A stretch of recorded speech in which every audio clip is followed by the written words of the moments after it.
Eric, I missed you, buddy. It's been a minute. Dude, it feels weird not doing a show on Wednesday nights. Even when I'm on the road, it feels weird to not do this. Yeah, I bet. But you had tons of live streams while you were gone, so It I was think so that great. makes up for it for a little bit. It was so great. All right, guys. Well, welcome to episode 123 of the Drag Drive Repeat Show presented by Summit Racing. Y'all, tonight, Drag Week 2025. That's what we're talking about. Tim Gourley is on as our special guest tonight. We're going to tell stories, and I'm telling you, get comfortable. It's going to be fun. We've got a ton of stuff. There's records that were broken, there's stories out the wazoo that you're going to hear tonight about Drag Week 2025. Mr. Eric White, hit that intro so we can get this thing started, dude. All right, let's do it.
Go ahead. What? Okay, I'm back.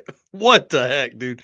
My computer went black after Huh. the intro finished. I was like, here we go again. Whew, man, I can feel my blood pressure go up there. All right, guys. My name is Mike Narks. Man, the ragged host here. This man. I can feel it. My blood pressure just went up. My right hand man, Mr. Eric White over here. Dude, introduce yourself. Tell him what you got going on, man.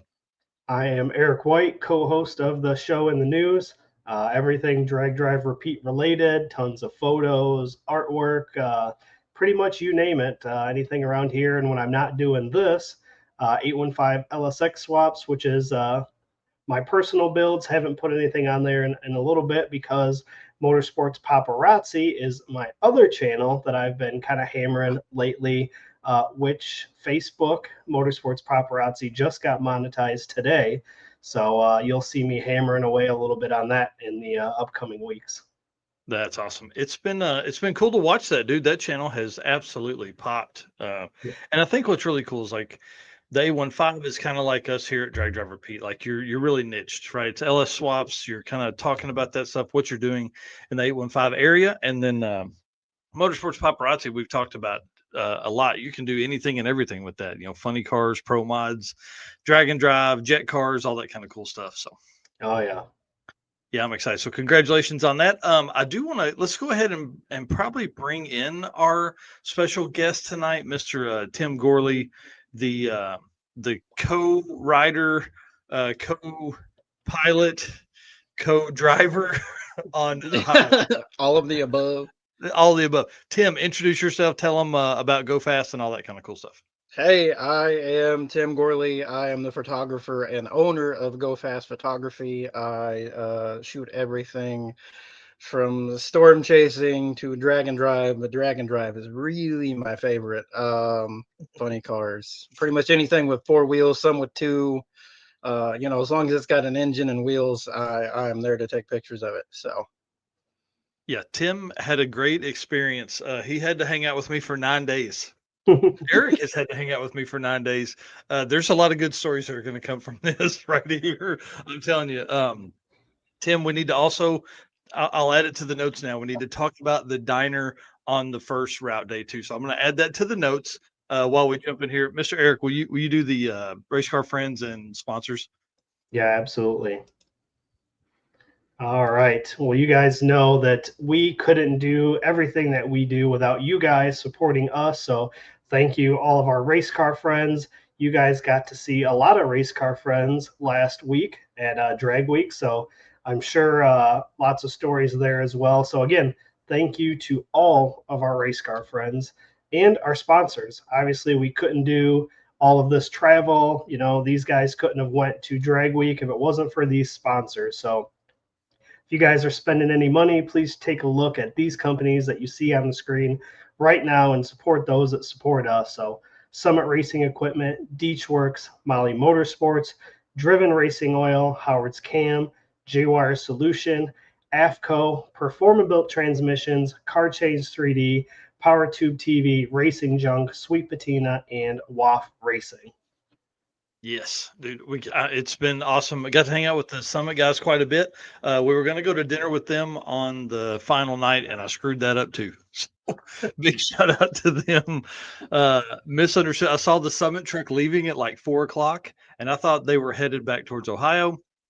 We're almost to dinner with the Flings, and Tommy texted like, "Hey, you guys about done over there yet?" And we were like, "Oh," I said, "I thought you guys were headed back to Ohio when I saw you guys." And he was like, "Oh no, man, we're here. We're fixing to go eat dinner." I was like, "Oh man," so we wouldn't have had to pay for dinner if we had done that.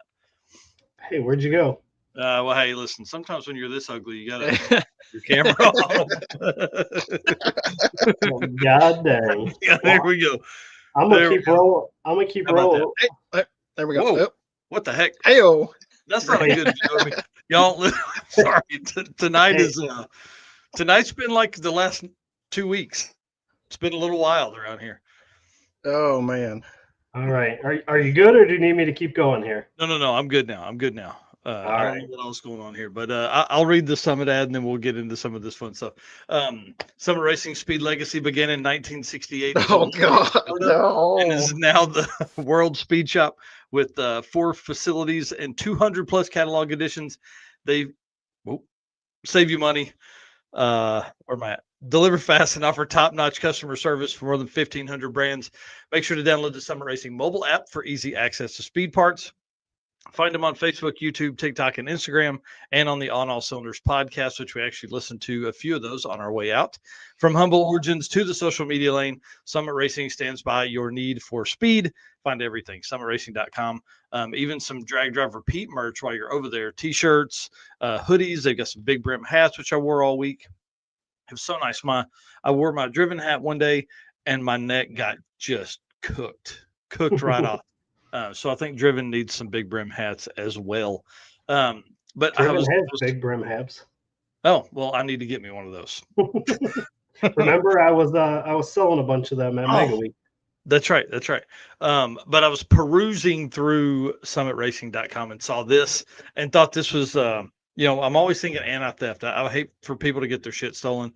And I thought, man, this could be something that anybody could put into a fuel line very easily. So I thought I would show it to you guys tonight. Not that anything's gotten stolen lately, but just thought this would be kind of cool. Very easy ball valve inside the shutoff valve inside your AN fuel line. Makes it super easy. But I just thought this would be a great tip tonight and something very easy to turn on and off in the parking lot, as you're going into the hotel or whatever. So just a thought I had. And then, of course, 1320 getting some killer rollers. This reminded me of the roller shot you and I got of the Summit truck, and I just had to show it there. But it was really cool with all the scenery up there, all the corn. Dude, we passed corn, so much corn. But this was a cool shot. This is probably coming out of Numidia, is what I would assume. I didn't look at which the exit road of. That was the exit road of Numidia. Perfect. All right, so let's talk about a couple things. Drag Drive Repeat updates. The shirts, the parking lot beer shirts are going back up on the website tonight. I did pull those down because I took those with Tim and I to Drag Week, and I didn't want to try and ship them while we were out there. So I pulled them all down from the website. They'll go back up on the dragdriverepeat.com/store. That'll be up tonight. Get that ready. I've got, I would say, probably 30 shirts left, and still have all sizes. We're getting really low on large and extra large. So if you need that size, probably better order it ASAP. So it's going to go up after the show tonight. And then I want to give a shout out to our boys, Wes Buck, Mike Carpenter, JT Hudson. Dude, it was super cool at Drag Illustrated. They added me to a Slack group that is like racing updates, and there's like 25 people, 25, I would say, journalists in there, or event people like what we do. And so all week I was sending them photos. I was sending them updates. Hey, look at this story, tell this story. And a lot of that stuff actually made it onto Drag Illustrated, which was super cool. So I would give them like the basic details and a photo, and then they would run with it and make like a, some artwork and things like that. So I just wanted to give a shout out to Drag Illustrated and say thank you all for letting me do that. I appreciate adding me to that group. Since then, I think I've probably helped add some more drag and drive stuff to it. But the reason I'm on tonight is because they actually talked about me and showed a picture of me during Drag Week on the West Buck Show, which I thought was super cool. Tim took that photo. Tim, why did you make me look so fat, bro? Hey, you said snap the photo. Okay, I'm sorry. Help I didn't me get time out to here, edit bro. it. My bad. My bad. Professional photographer, my ass. Isn't that what Photoshop's for?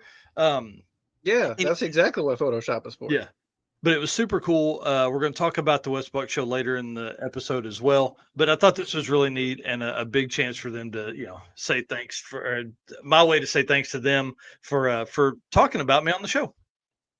That's awesome. Yeah, it was super cool. And then of Either course, use guys, Photoshop or Chat GPT. Yeah. listen, Chat GPT always makes my face look weird. What is the deal with that? Do don't I think it's look that weird? No, you jerk. Well, let's talk about this. Stay on this real quick because we had a huge week on social as far as everything goes. YouTube, 350,000 views, 500 plus subs to the Facebook or to the YouTube channel, 5,400 watch hours, bro. Wow. It was insane.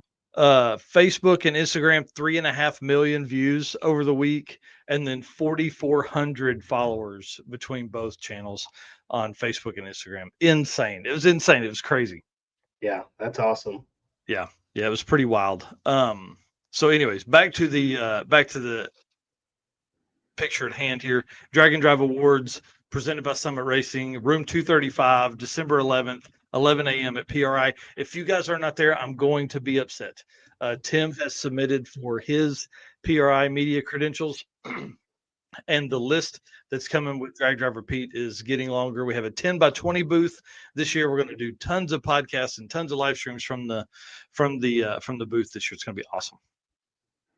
Sweet. Yep. All right. Well, a couple things I wanted to cover real quick before. Yeah, definitely. Photos have been going up for the circuit. They've slowed down a little bit. I got sick last week, so that took me out a little bit. But the other thing that happened this week that I'm super excited about was the Nova that Dad and I have been working on was to the point where it was ready to be fired up. So this week we spent all week so far getting it prepared, and we did get it to start up. So I threw this video in here. I'm going to play it real quick. It's 10 seconds, but this was our second fire up. So we had the first one, tweak some things. So this is our second fire up of the Nova with the 307.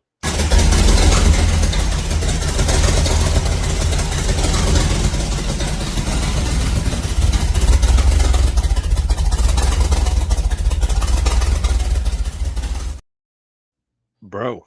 So obviously we still have a ton of work to do, especially with the exhaust stuff. We just threw the mufflers on so that we didn't murder ourselves in the garage. Rattle the neighbors. But this was a pretty exciting moment for him and I. Obviously, we've been working on this for a while. We got the 307. We pulled out the Street 6, got that in. So to be able to get that to fire up was super cool. So I have, again, been behind a little bit on the pictures. Day one of the circuit is almost done. So I've got, I think, another part or two, and day one will be done. Then I'll be moving on to day two. So bear with me as I get back on track with the photo. So, dude, that's awesome. That thing sounds rowdy. Yeah, it sounds pretty good. Yeah, where did y'all end up with that? it ended up being one of a friend of a friend had this motor just sitting in the garage, and we had been talking about whether to keep the straight six in it or put a V8 in it. And this guy said he had a 307 for pretty cheap. It had been sitting for 20 years. So that's probably the first time it's fired up in 20 some years. Wow. That's awesome. Yeah, super cool. Wow. Well, congratulations to you, sir. That's pretty cool, man. Yeah, thank you. All right. Hit us, man. All right. Driven Racing Oil is the performance engine oil that can do it all. GP1 is the ultimate oil for any race or performance application, whether you're launching hard at the drag strip, enduring the extreme heat of off-road and circle track, or even pushing limits in top field drag boats and demo derbies. Winning racers choose GP1. It's compatible with engines from classic hot rods all the way to cutting-edge race machines. GP1's unique surface cling and high zinc formulation ensures superior wear protection, particularly for those flat tappet camshafts, while also solving issues like cylinder washout with methanol and ethanol fuels. It's crafted from the legendary Bradford, Pennsylvania base oil, then enhanced with state-of-the-art additive packages. GP1 offers the best in protection and performance. And you guys know DDR10 is our discount code for Driven Racing Oil. You can use that on the website, drivenracingoil.com. Pick up some oil or any one of the other great products that Driven offers, or social media, Driven Racing Oil on Facebook and Instagram. Find out what event they're going to be at near you, and you can swing by there and pick up product as well. Oh, yeah. Those dudes are awesome. And got to hang out with Jeff a whole bunch during drag week. He was kind of over by the by Goldstone and Robbins quite a bit, so I got to see him often, at least 2 or 3 times a day. So it was pretty cool. He was taking care of us, bringing waters and all that stuff. I don't know why I have that photo in there. Redwood Rally happening right now. It's going on right now, dude. Did you follow Jesse Fox across the country? How cool is that? Yeah, I seen a few of his posts as he was going across. That's wild. That's a trip. Yeah, that dude's incredible to make that trip, because we left and it was tough. We drove 300 miles the first night. I think he drove 600 Wow. the first afternoon. So it was pretty crazy. One Guy's Garage Drag weekend is this weekend, so that's pretty cool. I hope maybe you can steal some time away and sneak over to Byron. Yeah, I don't know. I don't know if that's going to be able to happen. I've got a full weekend already, but if I do get a chance, I might try to. Yeah, no worries. I might have a little bit of time early Saturday. Oh, sweet. Yeah, that'd be awesome. Sometime around 9. Maybe just go from there. Yeah, just right. Your earbuds and walk around. Hey, we've done that before. Yeah, 100% we've done that. And then Plates and 28s is this weekend as well. So this is the sick day cruise, like a 1-day event kind of deal. They're going to have a ton of music. This is at Edgewater Motorsports Park. Yeah. So I think the drive day's on Saturday, if I'm not mistaken. Yep. Then that puts us into October, which Six Smokies, our first event in October, coming up October 13th through 19th at Rocket City Dragway. So that one's going to be pretty exciting. And I believe you said you're going to be there for that as well, right? No, sadly, I'm not going to Six Smokies. It really sucks. I was really excited about having a weekend away with my wife for the first time in like 12 years. And it's not going to happen. So my daughter's homecoming is that Saturday that the event starts, and I just can't be gone for that. I was gone for it last year, and I don't need to be gone for it this year. So yeah, that's what's going on this Saturday for me as well. Yeah, I'm bowing out. Not my daughter, obviously, but but your son, yeah. So I'm backing out of Six Smokies, but also we have the Throwdown in T-Town, or the Double Down, this year, and it starts the 17th. And so it would be such a flip that I don't want to fly in, fly out, all that kind of stuff. So just going to focus on Tulsa for this time, sadly, because I really, really wanted to do Six Smokies. Yeah, well, there'll be a ton of coverage of Six Smokies, no doubt. Yeah. So definitely be exciting. Then we have, let's see here, Buckeye Skips, which is October 16th through 18th. And that's at, is that Kuno Motorsports Park? I think it's Coonley. I think Buckeye told us about that one time. Yep. So that again is coming up October 16th through 18th. And you don't have the other one in here. Yeah, I don't have Hard S 1000. I was gonna grab a photo from them. Let's actually pull them off the screen there. So Hard S 1000, they had moved. Remember they had moved back from September. They were gonna do an October date. Well, as of today, it doesn't look like anything is going to happen. I don't know. I don't know. Have any idea if this event is even going to happen? Hard S 1000 has kind of been, it's like 2 years, and then we lost Harry. I don't know. I don't know. So as of the last post, they were giving some refunds. So if you're signed up for the Hard S 1000, jump in the Facebook group they have over there. You can find the link on dragdriverpete.com and let them know what's going on, or let us know what's going on. So we haven't seen anything from there. And then also, just saw this a little bit ago. Actually, just before I walked out here, Sick the Magazine dropped their dates and events for 2026. So I'll be adding those to the Drag and Drive event list. But they don't have tracks and stuff. But 666 is coming back, and Sick Michigan Miles is coming back.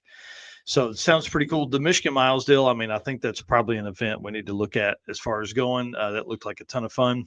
But then the 666, now this is, Tim, help me out here. I don't know how we word this, but we were kind of leaning on Luke at dinner one night pretty hard to see if we could find out about this. So somebody said they wish 666 would come back. And Luke said, you may get what you're wishing for, or something to those lines. And then we all started speculating. So my thought is, I think they're probably going to go towards Chicago this time. As far as the route goes, I don't know. Luke didn't tell anything. So for Derek and Tom that are watching this, Luke didn't give up any secrets. I promise. We were trying though, big time. We kept feeding him. We tried. We tried. Yeah. Yeah, that'll be exciting. Hush puppies and drinks and. Yeah, if it comes up near me, that'll be one that I'll definitely have to jump on board for it. Yeah, I love the one. Yeah, especially being the 100 or it's the 100th anniversary, right? Yep. Yeah, 100th so that would be really cool, especially if they end up in Chicago. Which listen, they went from Springfield, Missouri to California, so surely they're they got some plan in there. Obviously, he didn't give us any kind of ideas, but we're going to see. So I'm excited to see what all comes from that. Scott Malpass here saying in the comments here that Sick Week starts and ends in Gainesville, which is cool. I think that's one of the first years they've done that, February 1st through 7th. So hey, listen, that's the event that kicks off 2026 for us. Listen, in 1 week you can make it from Chicago to California. Just saying. I don't know about racing days in between there. I don't know, man. So I've had this conversation. This isn't the Cannonball Run here, like. Well, right, and I think that's kind of the conversation that we've had several times with this. Is I wouldn't want to take that trip and be pushed really, really hard to do that. I think 150 or 200 miles a day is probably all you'd want to cover. Well, dude, it's like 2,600 miles or something like that, right? Or probably not that far. It's probably 2,200 miles. Man, that's 10 days. That's a solid 10 days going 200 miles a day. So yeah, it can be pretty wild. Yeah, and that doesn't include any done though. I mean, we covered like 3,500 miles in 8 days. But you didn't have any fun. You didn't have any fun, and we were in a rental. It's 2,448 miles. 2,448. Yeah. Yep, 2,448. That's a minimum of 12 days at 200 miles a day. Yeah. And there's days where you would cover more than that, I think. But there's days where I think you could probably go 100 miles and spend 10 hours doing that 100 miles. Hey, and listen, it's kind of like the Power Tour, but the 666 Tour. Yeah, right. That's exactly right. All right, well, let's jump on. You guys can find all the event details at dragdriverpete.com/event list -2025 or -2026 for upcoming stuff. So I did want to real quick say, good job, Buckeye Skip, saying they have over 130 for their first year.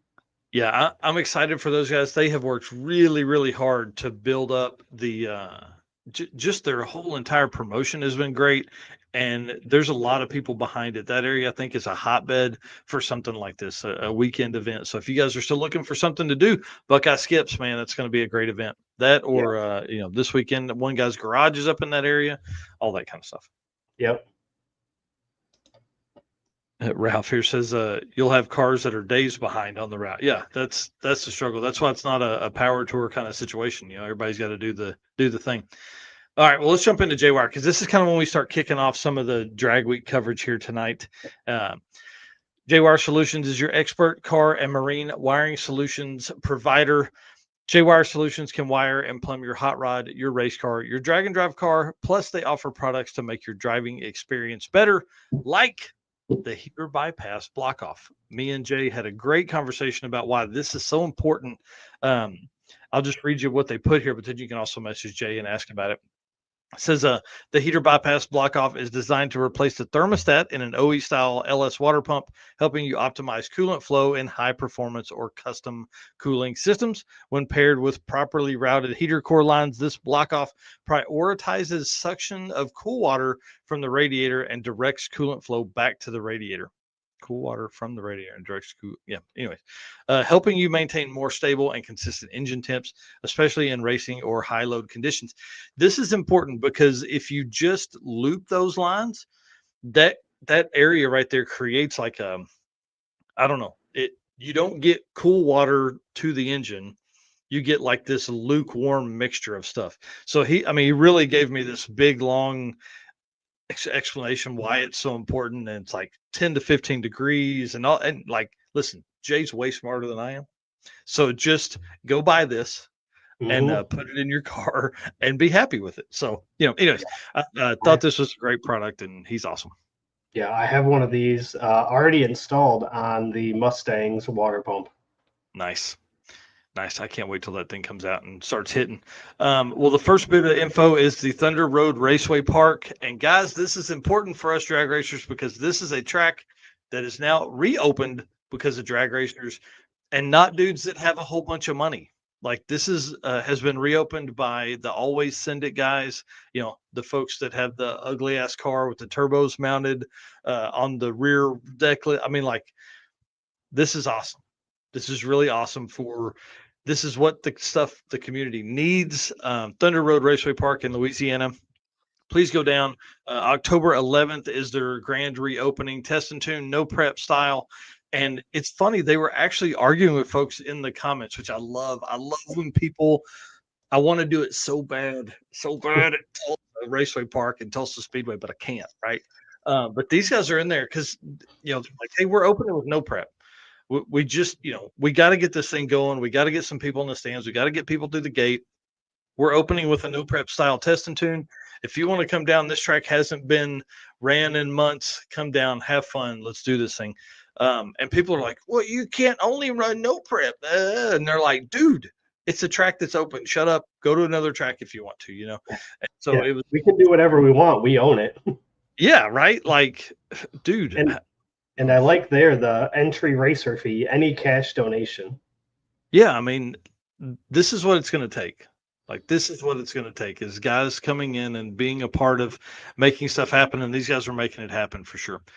Well, in this segment, I want to talk about these two dudes right here.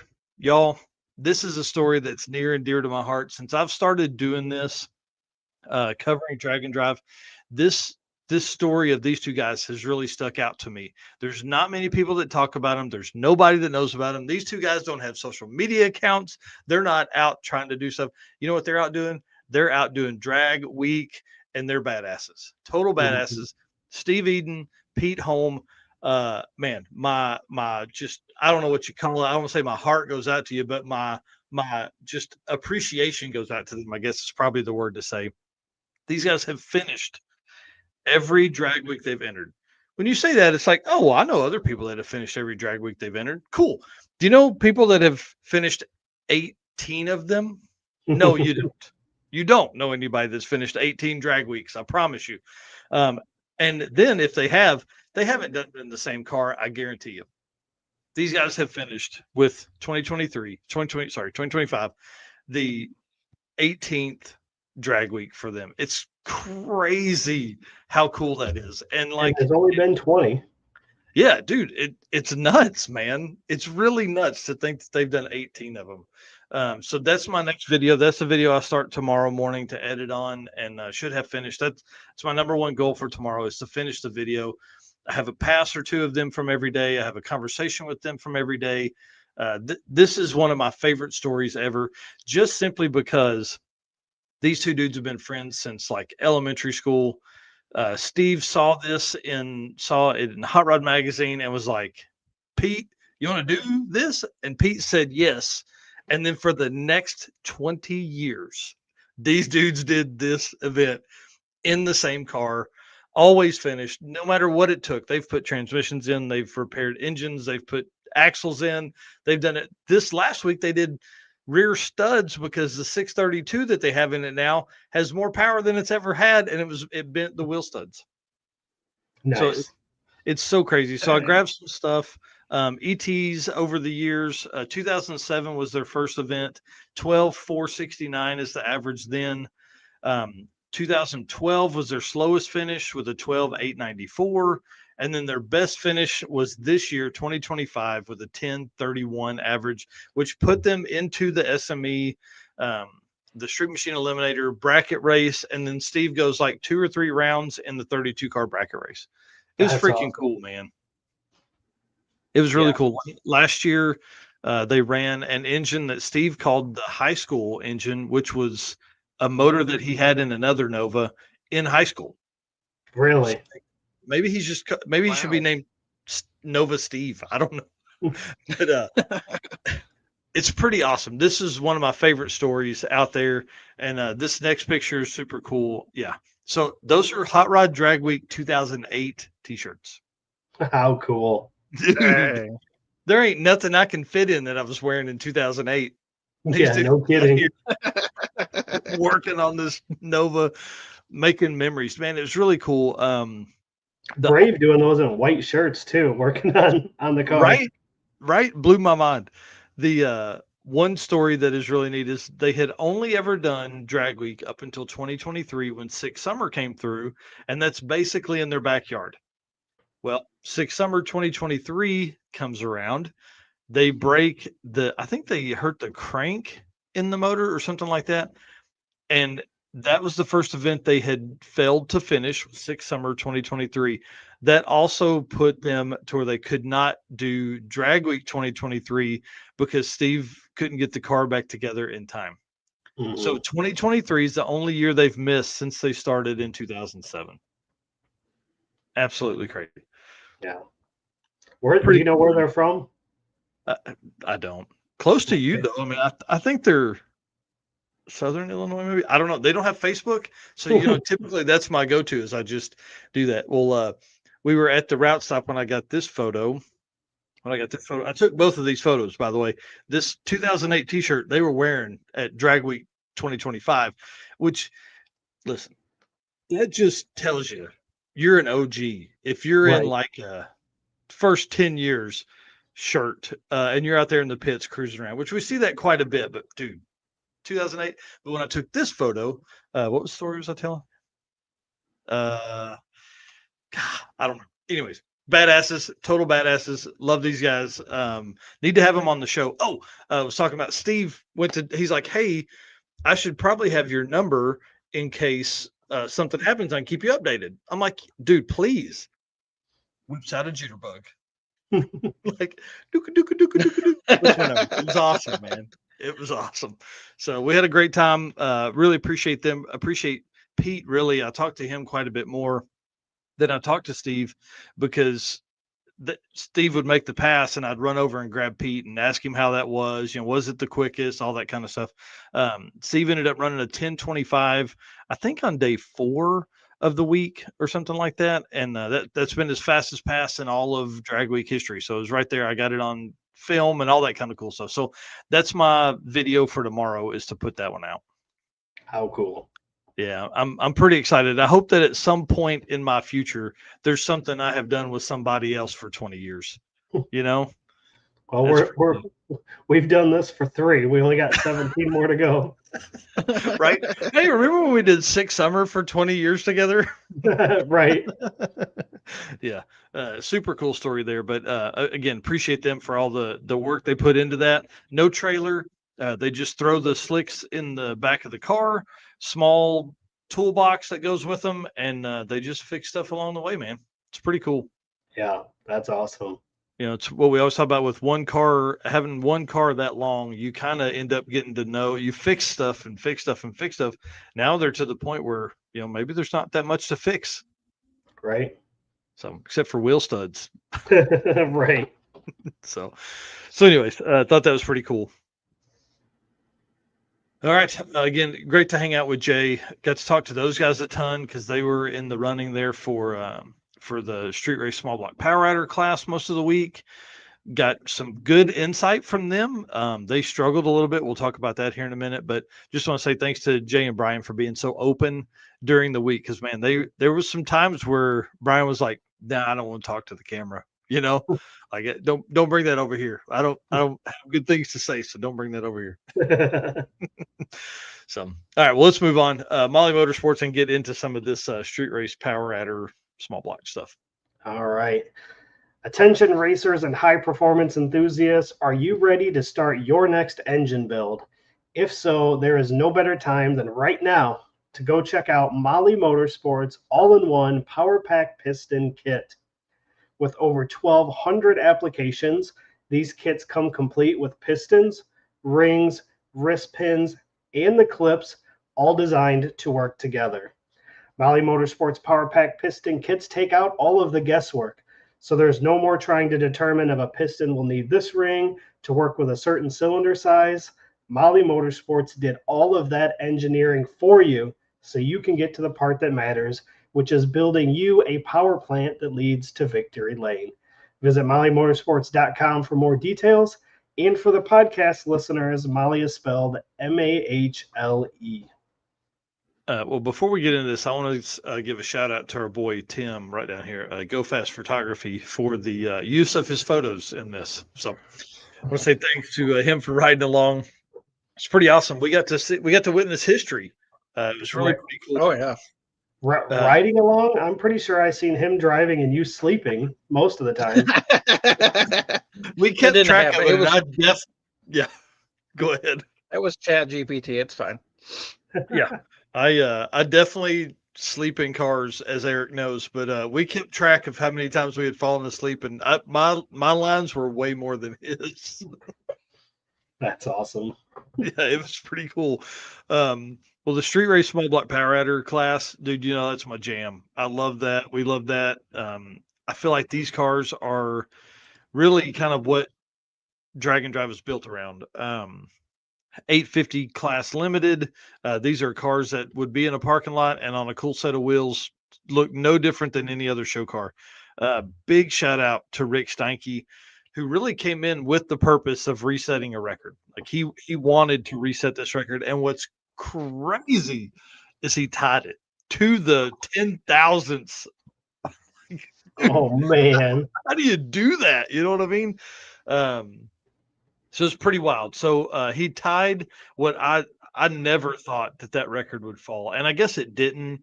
Dustin Trance in 2023 set the record at 85048, and now Rick Steinke has tied him. So I will ask you, Eric, we do the point system and things like that for Drag and Drive. Rick Steinke has a higher mile an hour, and that would be a tiebreaker for us in the system. So is this a new record? I would say if that's the way that we have it written, then I would say yes, due to the mile an hour. Okay, cool. Because that's what I have it as on the sheet that I'll be putting out tomorrow as well. So again, it's crazy that it's at the 10,000th decimal. So 8.5048 at 161 miles an hour. That's so crazy to tie that specific number. You know what I mean? Yeah, to run it like that. So here's where it's kind of cool that it breaks down. So Rick Steinke's ETs throughout the week: 8.506, 8.502, 8.504, 8.507, 8.505. Second person to ever do all 5 days with a 0, only behind Dustin Trance, who in 2023 did 8502, which Steinke did as well. 8508, which Steinke didn't turn in a slip that slow. 8502 again, which Steinke didn't have two 8502s. Another 8508 for Trance and an 8504. Man, So that is crazy. dude, pretty wild that you end up, that close across the entire week. So without the 502 on day 1 and day 3 for Dustin Trance, like you just wouldn't be there. And what's crazy is we talk about like a thousandth of a second. Big shout out to Randy Seward, who says this, who literally told me on the camera. He said that thousandths will make you a crazy person in this game, and he's so true. So Rick Steinke had it locked up on day 5 with he had the class win locked up with like an 8.516 or something like that. It was a good number, but then comes back into the lane, turns at 8.505. It's crazy, dude. Or maybe he ran 8.505 and then came back because he wanted to do just a little better. But with the one and dones for the first round, it was pretty tough. So the top 6 finishers in that class: Rick Steinke, of course, Ed Schwartz, bro, knocked it out of the park. 8.522 on day 1, finishes second with an 8.5108 average. Yeah, with a best of 8.502 on day 4. Yeah. So I'm gonna hurt some people's feelings that were in that class with him. He said he didn't touch the tune-up all week. Bro, like that hurts my heart for some of those guys. What kind of car was he in? He's in a white 70 or 71 Nova. Okay. Yeah, kind of our jam. Yeah, pretty Nova much. and 850. Stop talking. That was man. It was awesome. Had a black vinyl roof. Car just worked, man. It really did. And could he have won the class that week? Who knows? I mean, being we say that far off, he was 600ths off. Like I don't know if he could have gotten that, but he had some pretty salty runs that week. And then there were 2 days. I know he only did one and done on day 1, like turned in the 522 and was going. And he said that's his normal MO. He's like, man, I normally don't do anything. Randy Seward was there. We'll talk about that in just a minute. And so that's kind of why Schwartz just turned his time in and got on the road. But Anthony Cruciata, who is not a new name to this, he's done one event before. He made one pass in 2019 at Drag Week, then went home, fixed the car, raced it around, and then came back this year. Ended up third, 8.5212 average for third place with 2 time slips submitted at an 8.513. I'll let you run through the rest of them, and then we'll talk about some stories. Yeah, so then that puts us at 4th place, which is Brian Acton with an 8.5248 with a best pass of 8.512. So that's a little bit off from their normal. Yeah, those guys struggled and they were frustrated. I mean, I was being serious when I said that there were some times where Brian was like, "I don't want to talk. I don't want to tell stories," because man, they're competitive. Well, and like super competitive, obviously, but then at the same time, like those guys just couldn't get that number ran. They ran a ton of like 55s and 54s and all that stuff all week. It just wouldn't get down there. As you can see, I mean, dude, number 2 ended up with a 851, which is the biggest spread we've seen in several events. Yeah. Summer especially. Those guys are like the first top 5 are generally 5-0 numbers. Yeah, which is wild because you go back 5 years and an 8.52.4 is fine to win a class like that. Oh yeah, yeah. And just shows second or third place is like 870s. Right. It just shows how much this class has evolved, in 5 years. So, so that was 4th place. 5th place was Keith Baker with an 8.5538 with a best pass of 8.513. And then 6th place, Dustin Trance with an 8.5716 with a best pass of 8.54. Again, a little bit off of what their norm is as well. Yeah, those guys on day 0 went Tim, am I remember it went under like 2 or 3 times, and on day one, I think. Yeah, I think so. Yeah, I think they ran. I They think were the the ones that like first. ran under, and then I think they Mhm. went under again, and then had to. Yeah. Yep, I think day one that. Yeah, I think you're right. I think they went under twice, and then turned in like a 56 or 58 or something like that on day one. They Yeah. struggled all week. And when you So get a big event like this, you can't always get those passes to come back up and try again. So that's yeah, what makes it difficult too. When you get, I mean, how many cars were there? about 410, 412. Yep. 412. Four? Yeah. Yeah. So I mean, when you run under that first time, you're like, I better get a good one next time because I might not get a third. And then I can't imagine running under a second time going, crap. Like, Yeah. how many more passes am I going to be able to get today? Yep. And let's talk about that for a second. The struggle that a lot of these guys had was um so the way it was set up is you only got one pass during your first call, right? Mhm. So AB radial slick got one pass during the morning run. C class got one, D class got one. Then it was open run. Dude, you may get two at that point. So, when you start trying to do the math, like Rick Steinke said it in one of the interviews with him, he said, I made a pass at like 9 o'clock this morning. The next pass was at 1:30. That's Mhm. 4.5 hours difference. Like there's the data you had this morning, completely throw it out the window. Right.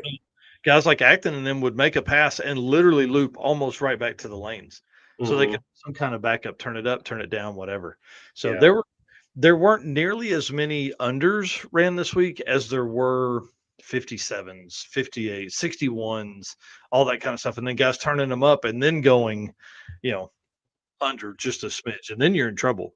Yeah. And with a class like this, if you're gonna want to be competitive, unless you run an 850 something on that Yeah. first pass, most of these guys aren't going to one and done. No, If you want to be competitive, if you want to try to podium, a no. lot of guys may be happy with an 852 and turn it in and go because they know it's going to be 4 hours. But those guys, like, you don't get an 850. What was the average? 8.5048. Like, Hmm. you don't get that average with a one and done every day. No, no, definitely not. And Rick did that a couple days. He got some salty numbers early and then was gone. New names this year: Anthony Cruciato. We talked about him a minute ago, but also Keith Baker, who ended up in fifth. First time to drag week. He did sick week earlier this year for his first drag and drive event ever and finished with an 868 average. So, or no, sorry, not 868, 855 average. So pretty awesome, man. To be out there and doing it, and built the car for him and his son to do that. Says he does a ton of no prep stuff. And man, I don't know. It was a blast talking to those guys all week. They had an absolute fun time during the week. One other story that came from this class: Randy Seward did not make the week. Bro, it's Yeah. like the first time, like he's won the last 6 classes or events he's entered. What And what broke? head gasket. Mm. He was right next to Brian Acton, who ran, I think that was, hang on, when were we at Maple Grove? That was Maple Grove. That was day 3. Day Yeah, 3, yes. day 3. So, let's see, Brian Acton, day 3, yeah, 851. So nearly Brian's best pass of the week, 851 with a 5, and ends up like just at the finish line, popped the head gasket. It was a huge plume of smoke, kept the car straight and everything like that. But it's pretty wild to watch it down there. Like, oh crap, here we go. This guy's fixing to wad it up, but he didn't. Kept it out Yeah. of the wall and everything like that. So it's pretty cool. Yeah. Speaking of keeping cars straight, I did see that video of Goldstone looking like he was gonna go up and over the wall. Dude. Yeah, that's a crazy story we're going to talk about here in a minute because I want to get into some of those unlimited guys. Man, that was a crazy struggle for those guys. But the 850 class, hats off to all those guys. Like, let me run through here real quick. I want to see how far down you had to go. See, 6, 7, 8. The top 9 cars had an 8-second average. Jeff Oppenheim being number 9 with an 890 average. Uh, Hmm. 29 cars in that class. Wow. Yeah, so pretty awesome. Well, And congrats to Rick for sure. yeah, he definitely earned it, man. 85 O's every day, in a completely different atmosphere just about every time they came up. Where we Numidia, and it was like the water grains were super high, but the weather was really cool, and so everybody struggled in that class with going too fast. Everybody was really fast Oh at yeah. Numidia. Trying to think of what else happened in that class. Man, there were so many cool cars. Green Javelin was in that class. There was a couple stick shift cars in that class. What else, Tim? Help me out.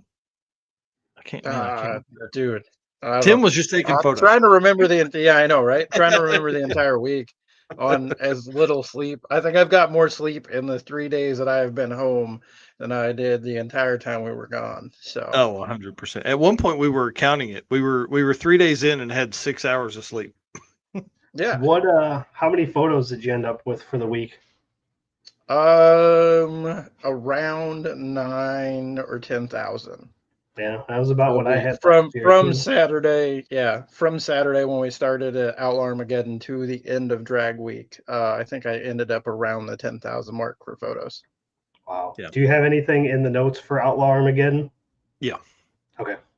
Yeah. I So, won't ask questions about that yet then. yeah. So the next segment is like kind of the fun Tim and I tell stories from from our trip. Thanks to the team at Molly. Love you guys. You guys are awesome. I appreciate them and all the support they've given us. Man, they answer so many dumb questions of ours. So if you have dumb questions about Pistons, hit us up. We'll get you in touch with those guys over there, and we'll go from there. Yeah, Ralph Foy here saying Scott broke the 4-cylinder drag and drive record with the Talon. That's right. We're going to talk about that on Saturday because I want to dig into a little bit of that as well. Scott Glassbrook with the 4G63 rear-wheel drive converted Eagle Talon. All right, so thank you for being our race car friends, guys. Hit the share button. Tim and I are fixing to tell fun stories right here about Drag Week. Just look, it was so cool walking around, and I know there's other people that have t-shirt brands and people buy their shirts up, but dude, there's nothing cooler than seeing people wearing the race car friends shirts or the drag driver Pete Summit shirts and hats. Man, the big brim hats were a huge hit. I think they sold out again. And then seeing the parking lot beer shirts, like those literally went out like the week before drag week, so people got those in, and probably most took it out of the package and put it in their suitcase. Right. So it's super cool to see those around. I want to say thank you all for all of that support, and I really appreciate it a whole bunch. We had several shirts that were sold at the event as well. Several decals sold there as well. I did a really shitty job of setting up every day like I thought I was going to, and sell shirts on site and all that kind of stuff. I just never had time. And then thank you so much to our sponsors, man. I mean, really, we can't do this without those guys. Being able to hang out at the Summit truck just every day for a couple of hours while I either uploaded a video or, just talked to those guys or, sorted through all the stuff we had going on. Appreciate them. Deechworks, Molly Motorsports, Driven Racing Oil. Those guys are awesome. Driven Hat here. One big shout out to Jeff, who came out, who actually had some oil on hand. Summit brought some Driven oil on hand as well, who's really cool. Howard's Cams, J-Wire Solutions, AFCO Racing, Car Change 3D, and Performer Built Transmissions. Bro, I'm so sad I didn't come by there. We're going to talk about that in a minute as well. PowerTube TV, who gives us an outlet for all of this other content as well. WAF Racing, Sweet Patina, and Racing Junk Classifieds. We can't do it without those guys. So if you're doing some shopping, hit those guys up. We would appreciate that for sure. And then the gentleman's agreement is simply this: we love doing this. Like, we're going to keep doing this, but we need you guys to hit the follow or subscribe button wherever you're watching this. That's the agreement. We'll do this, you do that. We'll have a great rest of the show. Okay. Let's do some Deechworks stuff because this is fun. Deechworks is a leading manufacturer of high-performance fuel system components. The DW product line includes fuel injectors, pumps, modules, fuel rails, regulators, filters, lines, and fittings, and surge tanks, all engineered to support power levels ranging from 400 to 2200 horsepower. Guys, find Deechworks.com. Type in DDR10 for your setup for any of what I just listed there for your car. They have the complete fuel system that you can use. DDR10 gets you 10% discount on anything you order, including all the cool shirts and all that kind of stuff they do as well. All right. This segment here is about fun. So we're going to talk about some stuff. We're going to start with Outlaw Armageddon because that's what started our trip. So I rented a car. By the time we got to Outlaw Armageddon, we had 300 miles in. Okay. It was pretty wild. Okay. My first Outlaw Armageddon, it was at Tulsa Raceway Park for the first time ever. It was pretty crazy. Tim, what'd you think, dude? It was fun. I went to, I think the first Outlaw Armageddon and the second. I don't remember if I made it to the third one or not. So this is the first Outlaw Armageddon I've been to in a while.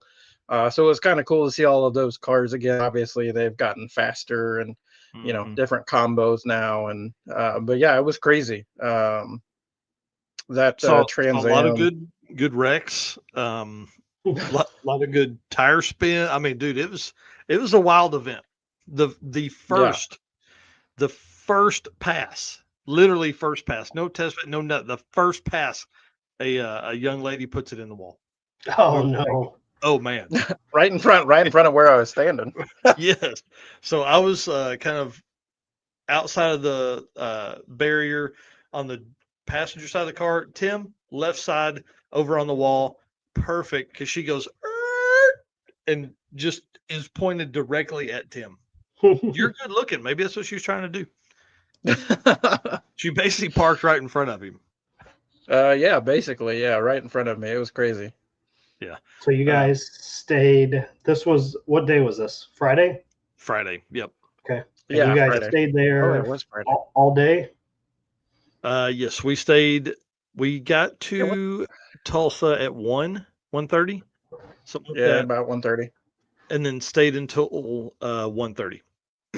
Yeah. AM. Yeah. So we were there all day.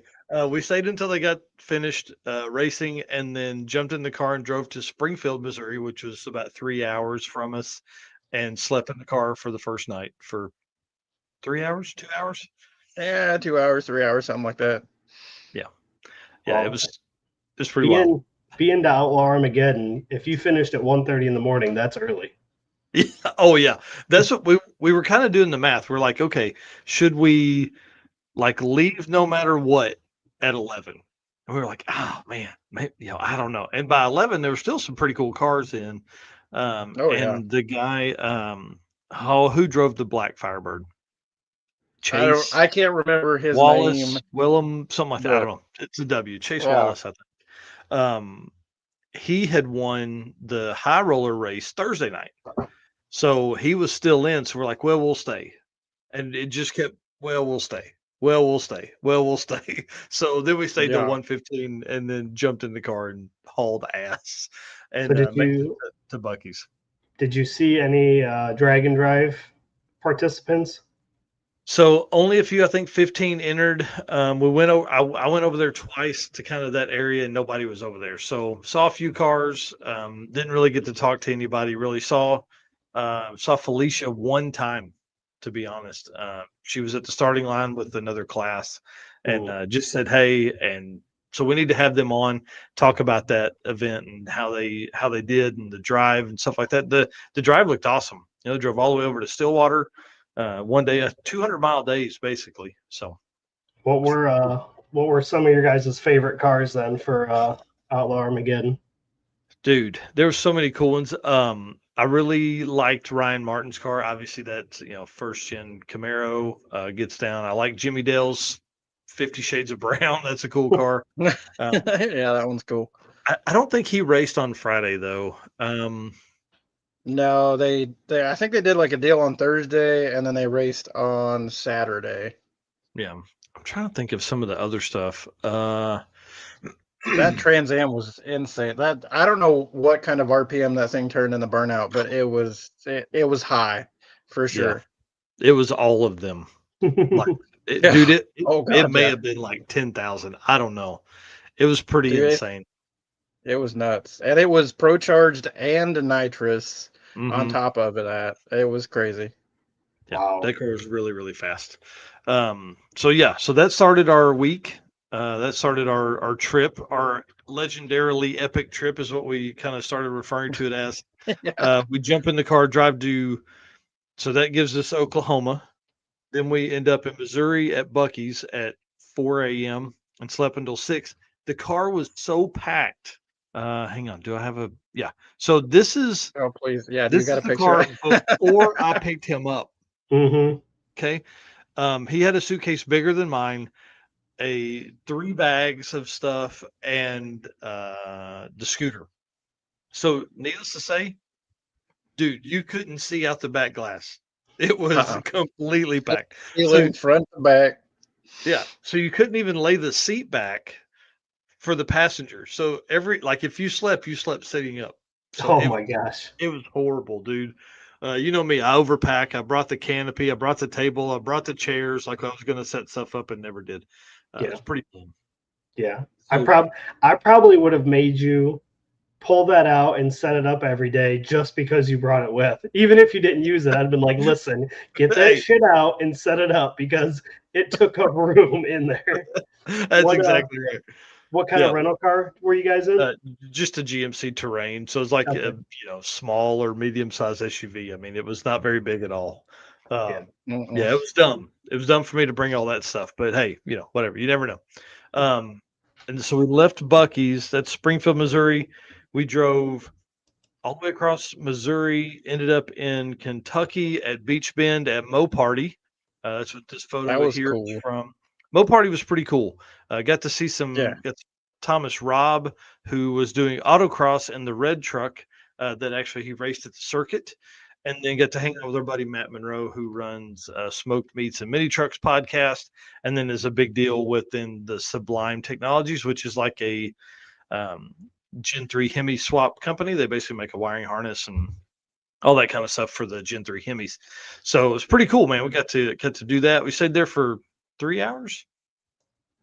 Yeah, 2 or 3 hours, something like that. Where'd you end up getting tickets to get in there? So we were going to buy them, but luckily Matt got media passes just right before we got there, like literally 15 minutes Matt hooked us up.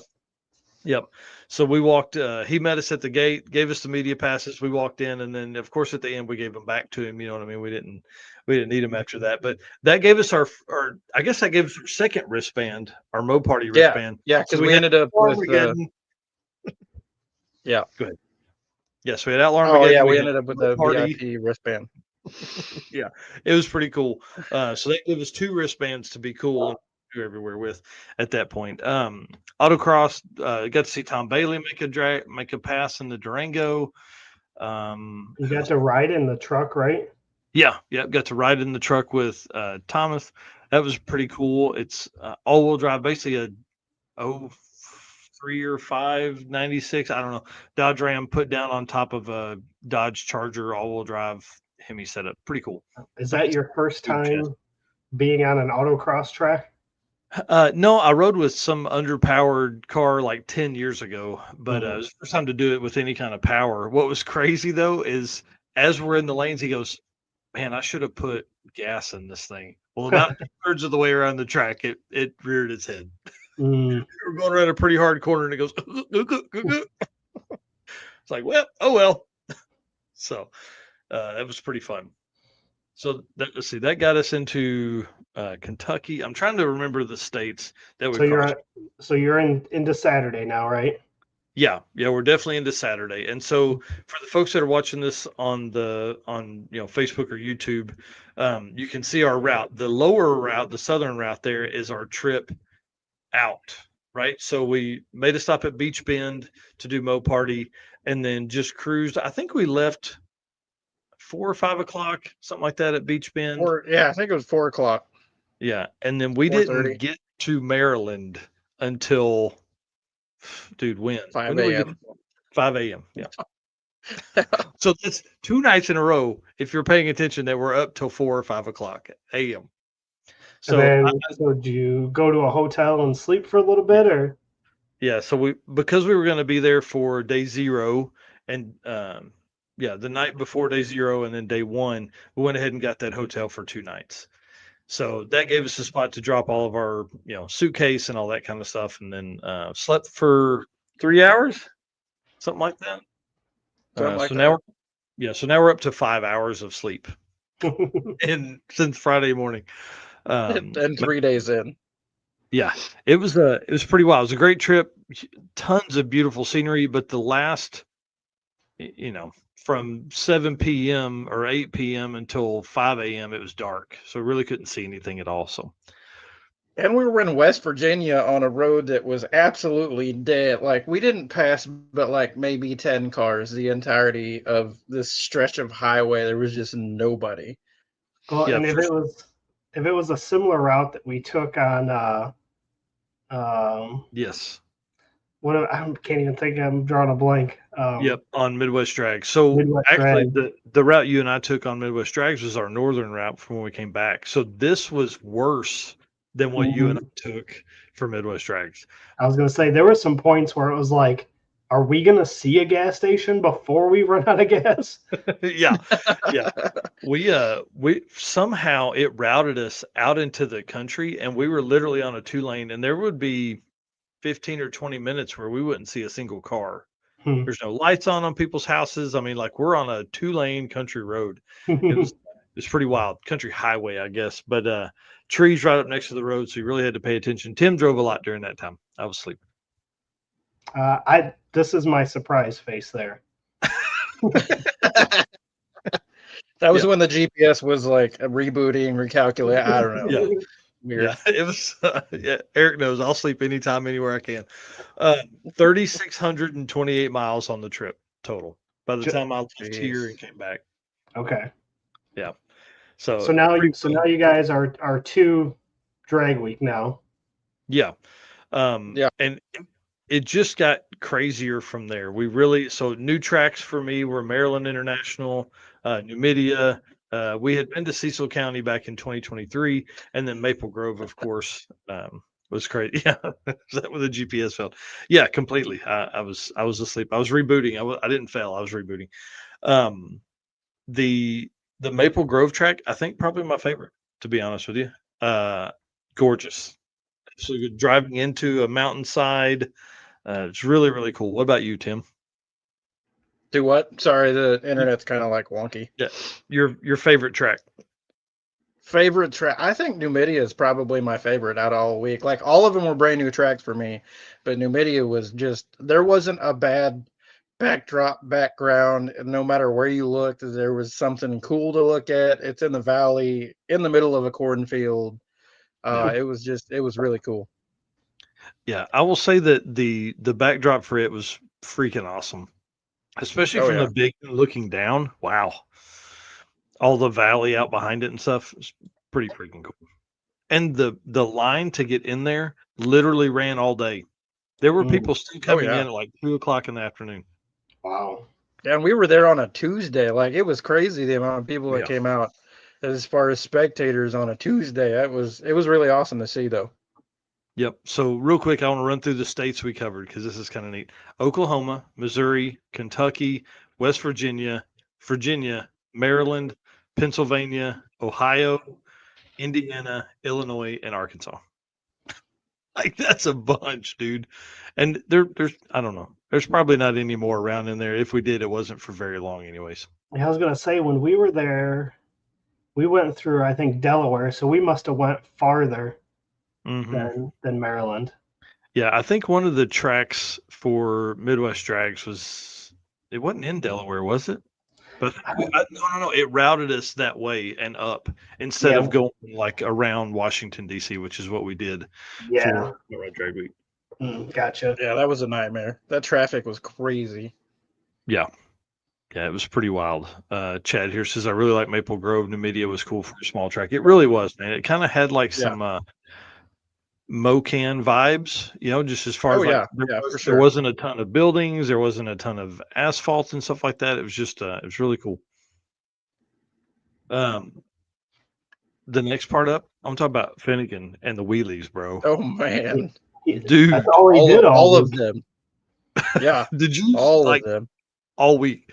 That's the video I'm doing after Steve Eden video is the Finnegan wheelies. Yeah, there's no wheels on the ground in this picture, are there? No, there's nothing touching. Except for the hitch. The hitch is touching the ground. Yeah. He took that up and then shifted to second and it stayed up. Usually they shift a second, it'll kind of come down. It did not at all. Yeah, that's pretty gnarly. And I talked to Yeah, Tim a little bit, so you got to actually hang out with Finnegan a little bit, huh? Yeah, it was really we cool. We got to did. do pizza and beers, man. Yeah, in the parking lot. That was super fun. Yeah, and by that point, I was ready for some parking lot beers. You know, the first 2 nights we didn't have any. I want to say the first night of the race we didn't have any on the road. We got to the hotel, like nobody was there. But after Oh that, we yeah. kind of had some good time. We did we pick? Yeah, we picked up pizza at the. Was that the Yeah, that was sketchy? yes, the sketchy neighborhood, sketchy pizza. It was highly rated on Google though, and so I call them, I order, and instead of taking my name down, they give me a number. They're like, "You're number 10." I'm like, "Okay, cool." We pull up at this place, and it's not a place that like really looks that safe. There's people standing outside in a kind of a sketchy manner, and so I wait in the car for a good, I don't know, what was it, 5-10 minutes, as Mhm. long as the pizza should take to cook. Go inside, tell them I'm there to pick up the order, and as I'm waiting for them to get my order, how many cops do you think walked in? Like 9 or At 10 of least, them? yeah, at least 9. And they just walk in this joint and they're standing off to the side, and I was like, okay. And some of them had like parole enforcement, and like they all had different stuff on the back of their t-shirt. It was wild. Yeah. Yeah, the sheriff, parole enforcement, police officer, and so they come walking by. So Tim's in, I can't see him. They come walking by, and then it's quiet on the street. There is nobody on the street when they did that. So it's pretty intense. So we get that. Yeah. We go back. That was when we had the beers and pizza with Finnegan, and then Chad here saying I took a tip from Tony Angelo for cheesesteaks and went to Gazzo Steaks. Sounds pretty good. Ooh, But Tony yep. Angelo, big shout out to those guys. They bought like 100 pizzas for the Eastwood route stop. Oh wow. Yeah, It was good too. It was a good yeah. pizza. And And what was then really cool is it gave everybody a chance to just kind of hang out, man. People took the opportunity to really spend the time together and do that. And it was really fun. yeah, Jim here saying he was in the other lane during that wheelie. Oh, yeah, man, Oh yeah. that it was crazy. Whoever was in the other lane with Mike got a show. Got a show Every uh, time he made a pass. every time. Even on the last day when he was using like a borrowed stock T56, still got a show. Do Yeah. you want to talk about the day one route stop? or the fact that we missed one of The them, lag thereof. the one that we were looking forward to. Yeah. So your boy over here, I'll blame it on me, even though Tim was reading the paper directions. Um, we're so they had like the ride with GPS deal. You could scan the QR code and you could follow it on the route. Like it wouldn't give you turn by turn directions, but you could see it. Right. So we were using the screen on my phone and the route turn by turn directions on the paper to kind of figure out where we were. We hit the first route stop. It was great, man. We're having a great time. Tim's Oh, taking a ton of photos. The second route stop, I'm like, man, we haven't seen this thing anywhere, and we mm, haven't seen Carson in a little no. while.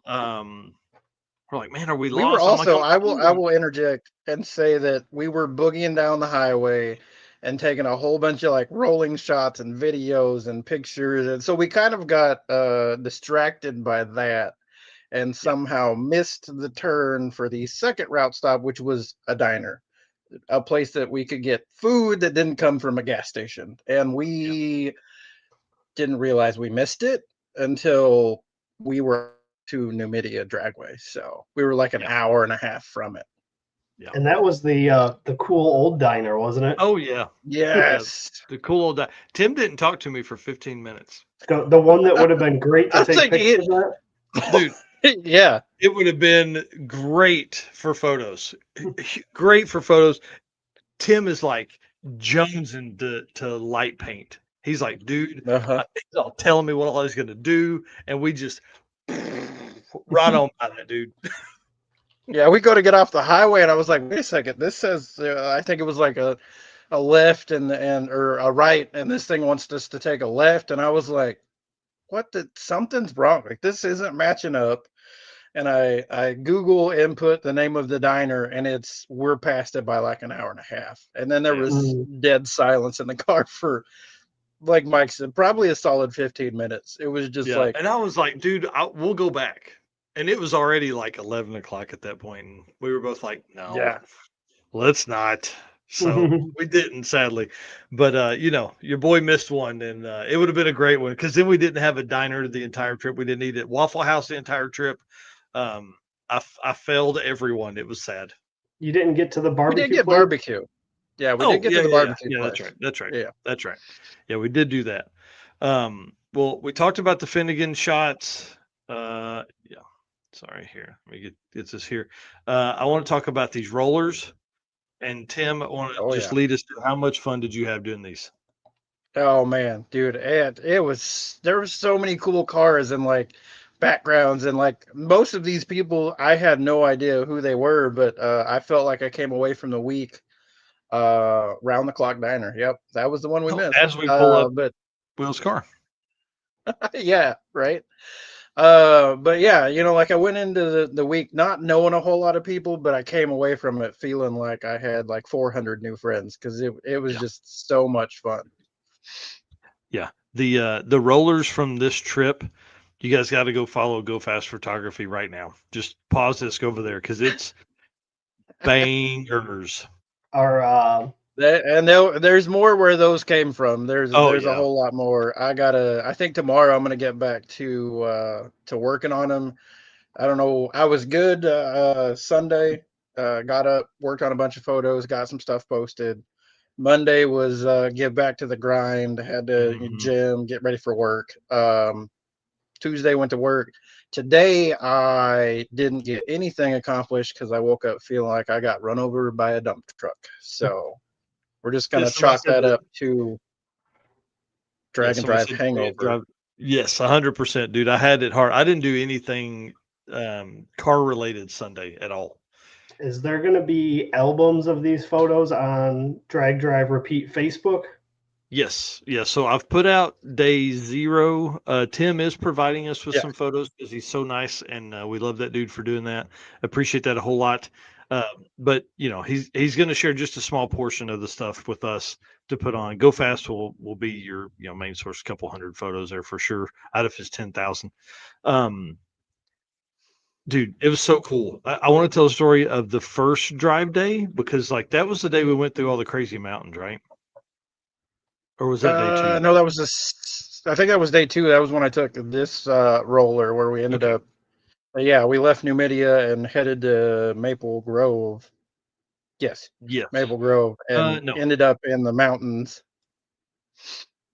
it was crazy. 9% grade, dude. Like that's Yeah. that's insane. 9% is like steep as hell for folks that don't know at home. Um, it was nuts, dude. We followed Graham Hayes. We followed Will up the hill, right? So up and then kind of at the top. We had done some up and down, and his brakes were pretty hot. So we pull in with him.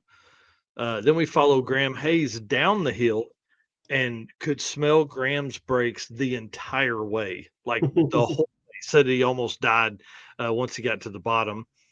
Bryant Goldstone had to get on the trans brake like 6 or 7 times to stop the car. Said the tires were chirping, just basically locking the transmission up to slow the car down. End up in the gravel on the side of the road trying to scrub off speed, like just crazy. Yeah.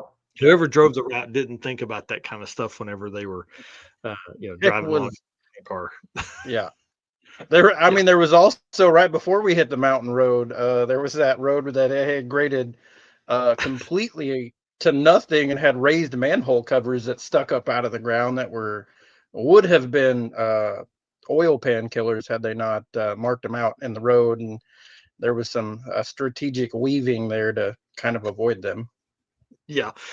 It was great. The weaving of all the cars, and they were going real slow the whole time. Oh man, I thought I put that photo in here. No. I did miss one of the rollers, though. I do want to give a shout out to these folks, Quarter Horse Customs Oh on yeah, yeah. YouTube. This is a fun one. This was a great couple. They hung out with us all week. We saw them every day. But yeah, great rollers. Crazy stuff, dude. The hills were wild. The mountains, I guess, were wild. Um, but everybody said 660 miles, man. It's like the shortest drag week ever. But as soon as we started looking at where we were going to be and all that, I knew it was going to be tough. And I think everybody else did too. So everybody was trying to get their one pass done and then roll out. And dude, you saw how that worked out on some of the 850 class stuff. Those guys just didn't. So really, by the time you would get to the afternoon, by 1 o'clock, man, I'd say half or more of the cars were already gone every day because they were Wow. trying to get on the road. So, Yeah, 150 miles, but it felt like it took 6 or 8 hours just to go dude, it 150 did. miles. It It was did. nuts. It was Yeah. so crazy. Yeah. You know how it goes. You stop at a route stop for, what's going to be 10 minutes is 30 or 40, Hmm. Yeah, oh yeah. Trying to think of some of the other route stops that were cool. The train was really cool. I think that was day 3. And what was really Was cool that about that is D3? we pull in maybe day 4. I don't think it wasn't the last one, was it? No, no, it wasn't the last one. The last one was the wasn't that the airplane museum? Oh yeah. Yeah. The airplane That museum one was was really super cool. but yeah, the train one was really neat. I wish we could have seen that in the day. That would have been cool to Yeah. actually like check it out. Yeah, another day, where 120 miles took us 5 hours to cover. Yeah. But the train was cool because there was a performance shop around the corner that had been hearing cars all day. Like they knew they were coming, all that kind of stuff. But so these two dudes pull up in like Honda Civics that are slammed and turbo kits on them. And they're like, "Oh my god!" They're jumping out there. "Oh, this car's so cool!" And they're running around looking at all the cars. It was pretty neat to see everybody react like they did. A lot of times we end up places where people don't know we're going to be there, and these guys didn't. I mean, everybody knew we were going to be there. It was awesome. Yeah, Oh it yeah, was really cool. aviation. Yeah, the aviation museum, that was really neat. Mhm. The performance shop that we stopped at, what was that? Day American 3? Speed. Yeah, I think American Speed something. Yeah. That one was really cool because it brought out a bunch of local people with cool cars, and like it kind of Yes. turned into this, really neat little car show hangout. There was some trailer burnouts. Some good So ones, fun stuff. but the There were some road heaters. the road was like 2.5 cars wide. So Yeah, it wasn't. if anybody was coming, there were also cars parked on the side of the street, and then you had people trying to do burnouts and cars oncoming, and there's no like, if things had gone bad, it would have gone real bad, and a ton of traffic, tons and tons and tons of traffic right there. So it was Oh pretty yeah. wild, dude. It was probably the most congested route stop we had the whole time. Wow. Yeah, I think so. Probably. Yeah, yeah. It was neat though. They had a really cool shop inside and did all the stuff. It was pretty badass. They also had, I don't know if you noticed, they also had a big section for driven racing oil for sale. Yeah. So I thought that was pretty cool. Yep. Driven's taking over, baby. Oh yeah. Mm. Yeah, that was really What neat. is? What was the Porsche shop that we stopped at? I think that was that day one? Oh, that was day 1. Yeah, the RPS Yeah. performance or something like that. They wouldn't let you take photos inside unless you tagged them. So we were like, That wasn't get that. that wasn't the actual Porsche shop. That was the one behind. It was some high-end car dealership, and I guess since they noticed Oh, everybody was there, they decided to open their doors. But yeah, yeah. I know I was in there taking pictures. I know 1320 was in there doing some kind of stuff, and that was when somebody that worked there was like, yeah, you can't post those unless you tag us. And I was like, all right, I'm out. So I'll Yeah. see you guys later. Like, it's cool, but I mean, there was a McLaren Senna. Those are super rare, multi-million dollar car. Yeah. They had some cool Lexus stuff. LFA, Yeah. the Lexus LFA. Those are again crazy rare. They lost me when Lambos. they wouldn't fix the Volvo dude's wheel. Really? Yeah. Yeah, they wouldn't let him. So I don't know if you guys saw the photo I posted today or shared today from 1320 with Oh yeah, that where crazy deal through the side of the tire. They wouldn't let him fix that tire there at the shop. So they basically had to do it on the ground outside. Wow. Yeah. So it was pretty crazy, dude. There was a ton of cars in that parking lot. And then, of course, oh dude, that was day one because that's when we messed up because we were going to yeah. follow Yeah, Ned it was after. Dunphy. Yeah, we were Yes. going to follow Ned and we missed him leaving, right? Yeah, he How did left we get screwed up before on we that? did, and we But were it's trying to only chase like him 10 down or minutes. find him.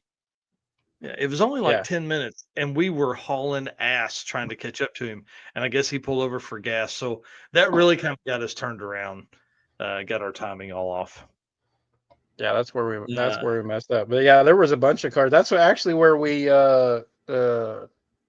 that really cool black GNX. They had like the big block and twin turbos. Yeah. That's where they figured out they had lost reverse in the transmission, Mhm. and they were like, "Yeah, we're done." Yep. So The Volvo poured like a gallon of power steering fluid out. So they had to, oh they were yeah, they fixing blew the that fitting there. up. Yep. Yeah. Finnegan. Who else? Oh, that was when I got the interview with Phil Gullidge in the S10, the orange S10. That was really Oh cool. Get yeah, to with the talk to him. blower and Yep. the cool throttle body setup. That was his first route stop after trying at least 3 times. So I think he has failed 3 times, and this was his 4th, and he made it to that was his first route stop, bro. Can you imagine doing all that Dang. work and you get there and you don't even make it out of the parking lot?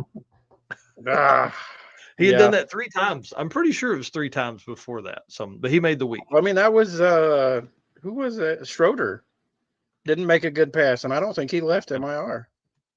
No, I know he didn't. He didn't make a good pass on because they kept like tire shaking no, he kept going into like a wheelie status and Yep.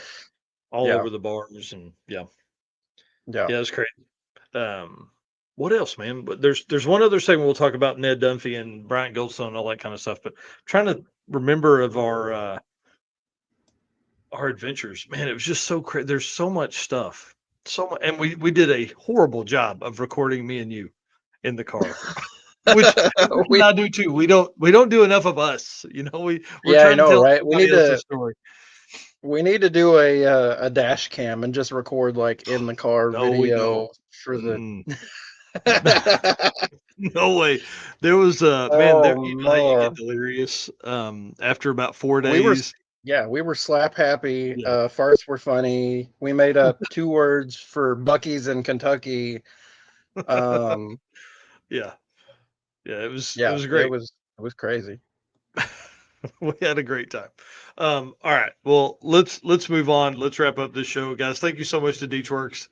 Love those guys. Same deal with Deechworks, 10% discount code DDR10 over there for any of your fueling needs, fuel pumps, modules, rails, injectors, anything that sends fuel to your engine, they have it. So we appreciate them and all the support they give us. I know those guys are tired of talking to us about all the different stuff that they've gotten and we need, and all the cars we've got built in our head. So, all right, let's move into the Performa Built transmission segment here. All Michelle, right. I'll let you read that one. Performa Built is the official transmission builder of Drag Drive Repeat. At Performa Built Transmissions, the goal is to engineer and build the toughest transmissions on the planet. Performa Built doesn't just rebuild transmissions, they systematically re-engineer each model to eliminate OEM flaws and to achieve the highest levels of performance. That's why they say their transmissions are not just built, they are Performa Built. Oh, yeah. And so before the show, I asked you, did you guys stop at Performa Built? And I haven't heard this story yet because you told me that you weren't going to tell me the story because it was good and we needed to do it on here. So I am ready to hear this story now. So your boy strikes again. So we have day one where I missed the route stop, the diner that Tim is just, oh my gosh. I was just looking forward to it because it was food that wasn't from gas station. Food, and it's gonna light paint. So I'm already in the doghouse. Okay. Are you ready for this? We pull up to Numidia. We do. Oh, I wish I wish I had grabbed some of those photos from you. So Tim actually shot some, Oh yeah, solar yeah. system photos while we were out there because there was no lights way out in the country. Anyways, Yeah, I was out in the middle of we go into nowhere. town. We get, we do dinner, all that kind of stuff. We come back the next morning. We're hanging out. We park right in front of the Summit truck. We're going to leave. Cannot Oh find God. Oh, this story. Oh cannot man. find the keys, dude. So it was like 2:00. 30% of the cars are gone. No big deal. Summit's gone. I guess it's probably 3. Summit's gone. Cannot find the keys. We literally look for an hour. Like, what was crazy, this is a key part of the story. The car would lock and unlock.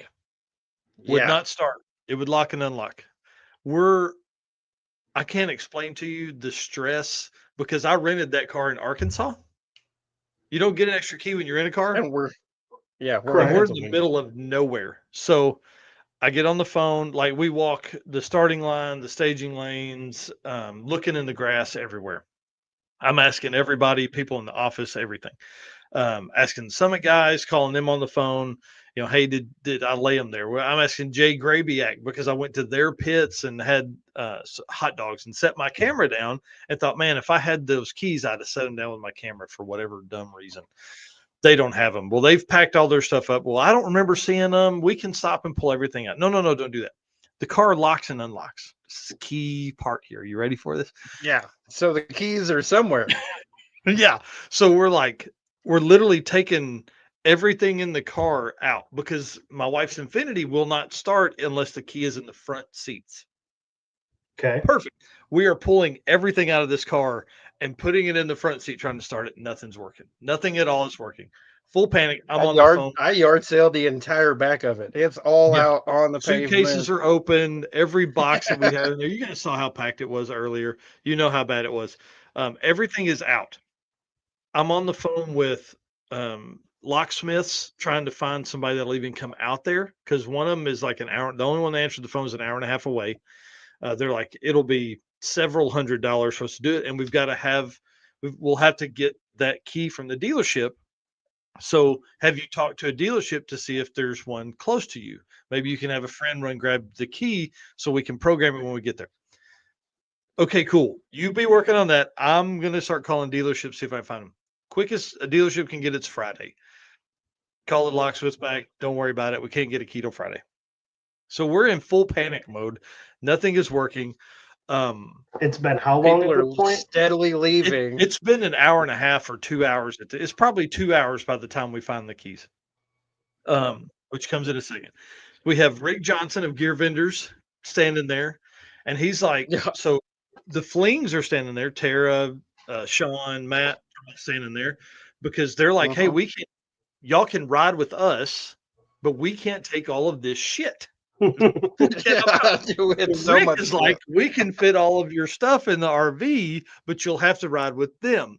No problem. Thank you guys. Hang out for just a minute. We're trying to get this figured out. So I'm like, if I call the rental car place, it's now 4:00 out there, 3:00 in Arkansas. Can I get them to overnight a key, early morning delivery, and we'll just sleep here at the track or whatever. So, anyways, turns out Sean Fling walks up and goes, what are y'all looking for? Like, oh, the keys, man. I mean, shit's everywhere. He goes, oh, they're on the roof. They were on the roof the entire time. If we had Jello, Tim would have wrestled me right there. How did they get on the roof? So, I had the guy's name. I think it was Kevin Somebody bought Dunn. a shirt. Who was it that bought a shirt? So they bought a shirt and stickers, and I needed something from the rear passenger door area. I think it was the stickers that I had up there. And so I go up there to get them, and I guess I had them in my pocket and set them on the roof for whatever reason. Dude, Tim would have killed me. The look he gave me went to my soul. I'm telling you. He was like, I don't even remember looking at you. I remember throwing my hat because I was like, yeah. We're know that we're on the ground looking. Yeah. We're opening the fuel door. We've torn seats apart, trying to see if they've fallen in between seats. You know, I've been elbow deep under the front seat trying to feel around. Dude, it was so crazy. What's the great story here is that it wouldn't start without them in the car. Because if it had started with them on the roof, the first gas station we'd have been screwed. Yeah. Because we'd have drove right off. Yeah. It was pretty wild. So that's why we didn't stop at Performabuilt, was because, dude, I'm serious. We spent 2 hours doing that, and by the time we left there like we followed Brian Acton and Jay Blanchard out, and that was it. I mean, there was like 15 cars left. And who walked up and saw them? Sean Fling. And just walked up and just saw them sitting there? Yeah, he was like, "Oh, they're right here on the roof." So where we were parked, the staging lanes was right next. Well, it was like a slope to them. Yeah. So it was probably up a foot and a half. So he was standing up on that while Tara's sitting in the van. He's standing up on that and just has the perfect line of sight because they were behind the roof rail. So you really couldn't see them. But we were all over the ground. I'm on the wiper cowl. I'm calling Summit. You know, did you guys see these anywhere? Everywhere. Dude, I felt nobody like thought to look on the roof. Nobody. So the whole rest of the week was, they're on the roof. They're on the roof. Yeah, Anything, they're on the roof. You lose the keys, they're on the roof. It was on the roof. So essentially, after that, he made me give them to Tara Fling every day. So essentially, I missed an event, and you can't keep your shit together. That's what I hear. 100%. That's what I'm saying. So you're coming next time, right? We did. I would walk into the timing tower because that's where they took the slips at, and I would be like, "Here you go, Tara. Here's the keys. I'll get them back for you from you when we leave." And that was what we did the rest of the week. Yeah, it was pretty wild. I mean, like, dude, I'm serious. I was in full. Like, we were fixing to go rent a car in town and leave that there and just have them ship the keys to New Midi, and we'd have picked it up on the way out of town or so. I don't know. I mean, I don't even know what we'd have done. Your mom is laughing at you right now. Dude. Oh, she knows. She knows. It was stressful. And then when we got done, it was like they were on the roof the entire time. Like, fuck. The entire time. I was fixing to go to the top end and look for them because that was the last place I was at. But he didn't because his scooter was dead. Or he'd been down there digging through all the grass. So this is what, like 6 o'clock now by the time you get the pretty keys? Close. And then you got to load everything back into the car now? Oh, yeah. Yeah. It was probably almost 5 by the time we left, and racing stopped at 3. So, like, dude, I'm telling you, there were probably maybe 20 cars there when we left. It was getting pretty sketch. Brian and them were waiting on us. I felt bad. Yeah, so I was over in their trailer, tearing their trailer apart, because I had set my camera down with them at some point when I was talking to them. Then Sean Fling, Tim had a great idea to write on the side of the car, like how many, caffeine drinks we'd had, how many hours of sleep we'd had, states hours of sleep. Yeah. Buc-ee's. There was something else. There was something else on there. How many of those we had, So like people were taking photos of that. Sean thought it was funny, took a picture of it. You can see the keys in Sean Fling's photo. Yeah. I was like, oh my God. All right. Mental note. The next event I go on with you, I'm going to hold on to the keys. Yeah, 100%. Or I'm going to bring you a carabiner, and you're going to be one of those guys that have it wearing on your belt loop. Yeah. Yeah. Hanging around your neck with the bell. That way you can find it. You know where it's at. Yes. Yeah, 100%. I don't think we locked the truck at all week either. So it wouldn't have mattered. We left them in there. It wouldn't have locked with them inside anyway. So I don't know. True. I have done that before. Yeah. It was pretty wild. It was pretty wild. It was a great story. So, I mean, hey, that's why we didn't make it by Ryan. I apologize. But dude, by the time we got done there, we were within a mile of his shop. I mean, we were right around the corner, and we were so late, and I was so frazzled by that point that I just couldn't make it work.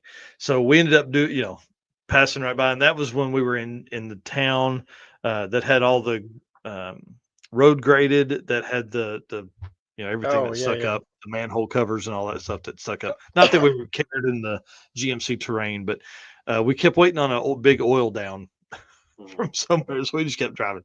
Anyways, let's talk fun stuff. And then we hit the mountain roads right after that. Oh, yeah. Yeah, it was It was a wild week. It was a wild week. Let's talk about records here because huge Yeah, deal happened. dude. Ned Dunphy choked up on the bat and took it deep. We have a new overall Dragon Drive quarter mile record that has been in place since 2016. So nearly 10 years. Ned Dunphy took it down. Crazy to think that we literally watched history right there.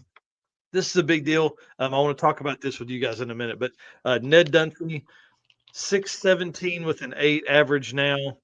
And then the old record, Jeff Lutz set in 2016 with a 619, 18 average. So took it down by what's crazy is really, what's that, 13 thousandths, something like that. Yeah. Somewhere in there. So, and Ned said it best. He goes, Jeff did that record with like a sledgehammer compared to the rocket ship that Ned has right now. Like the amount of technology that's on Ned's Viper is insane. So many, I mean, it's got a fully custom built block. I mean, like the Steve Morris block, like that's not one you just call somewhere and order. It's a whole thing. So pretty awesome. I feel like once we see these records fall, are we going to see a rush? Right. So we know Yes. Lutz went 591 on Saturday or on Sunday in day zero testing. Yeah. But couldn't back it up on day one. So did he use 100% of his luck on day zero and go out and make that pass? Yes, I guess. But then couldn't make it the rest of the week. So the only next event that we're going to see this kind of stuff at is possibly sick week. But we know big tire cars struggle at sick week. Those guys aren't laying down perfect numbers. So, and even if sick week does reset that record, you still have the record that was held at drag week, right? So, man, it's just really crazy to me that we're right on the cusp of what is probably the craziest era in drag and drive.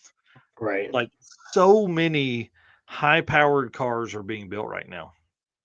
Yeah, to do all this. And like Goldstone comes out with his brand new car, first event, and finishes second. Yeah, and ends up running like a 627.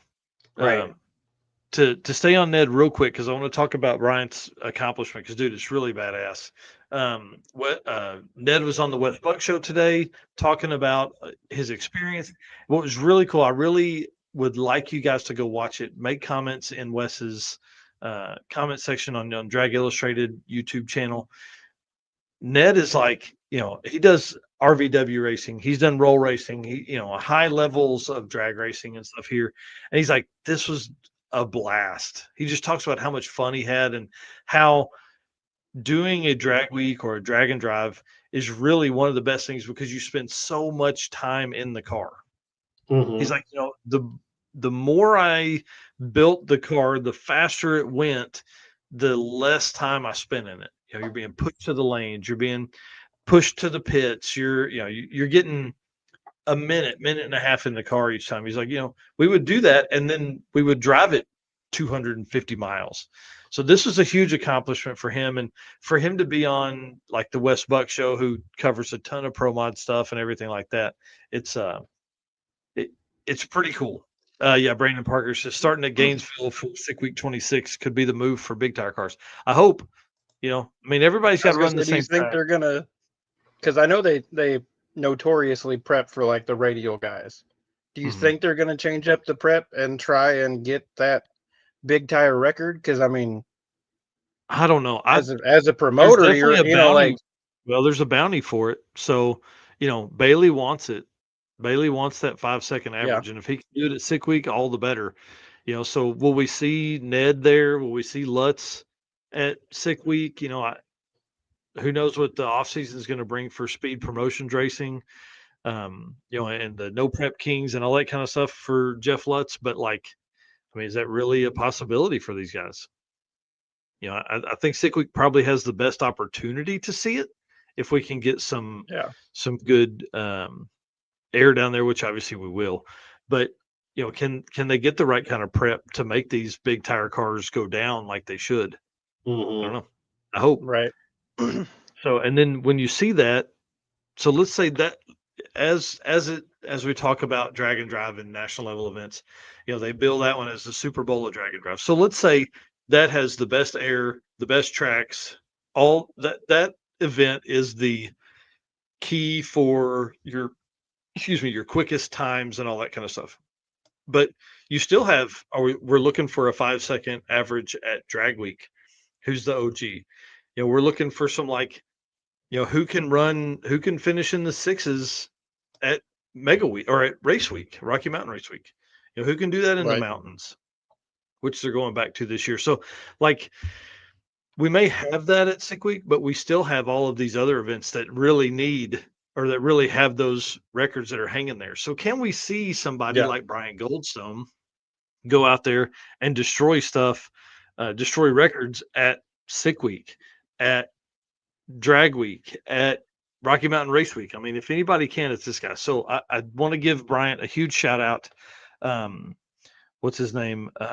Mike Carpenter at Drag Illustrated in episode 401 said that Bryant Goldstone is a tone setter in drag and drive right now. And I can't agree with him more. Like, building this brand new car, he is a beast. Beast, Yeah. I beast. mean, he had what 3 tests on it before he brought it out to Yeah. drag week. Yeah, 3 Mhm. passes on it. You know what I mean? Like, Oh and yeah, yeah. none of those were full quarter-mile hits.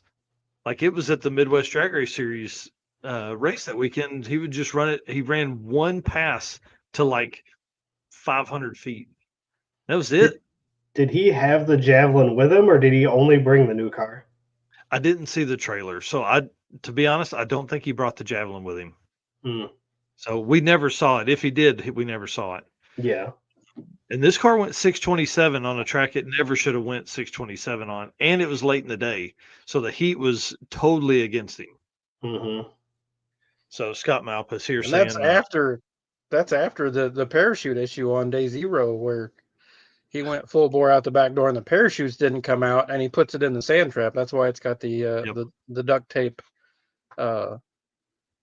fixings yep, on the front end to make it the rest of the week. yeah." His first pass ended up with rocks in the headlight. So Yeah, I mean, it really those are gold stones. Goldstones, yeah. Did a great job on the tape job though. It's on the fender that you're looking at right there. Can't even tell that there's duct tape holding the fender together, just above the wheel arch. Nice. Yeah, so he had the headlights taped in, so they would stay. The front end was a little messed up, probably not enough to affect aerodynamics or anything like that. But man, this car, dude, it's a force to run 627 and that was on day 3 or 4. Sorry, let me get back up to it here. On day 3, so they're already 450 miles in when it did that. So Mhm. pretty badass to get there.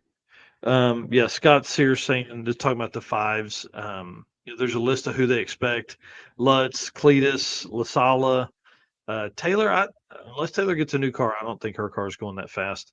Oh, I think they were yeah, talking about sorry. building a new one, weren't they? Maybe, but I mean, I don't think it'll be I think there done. were some rumors floating around. I don't know if they actually are or not.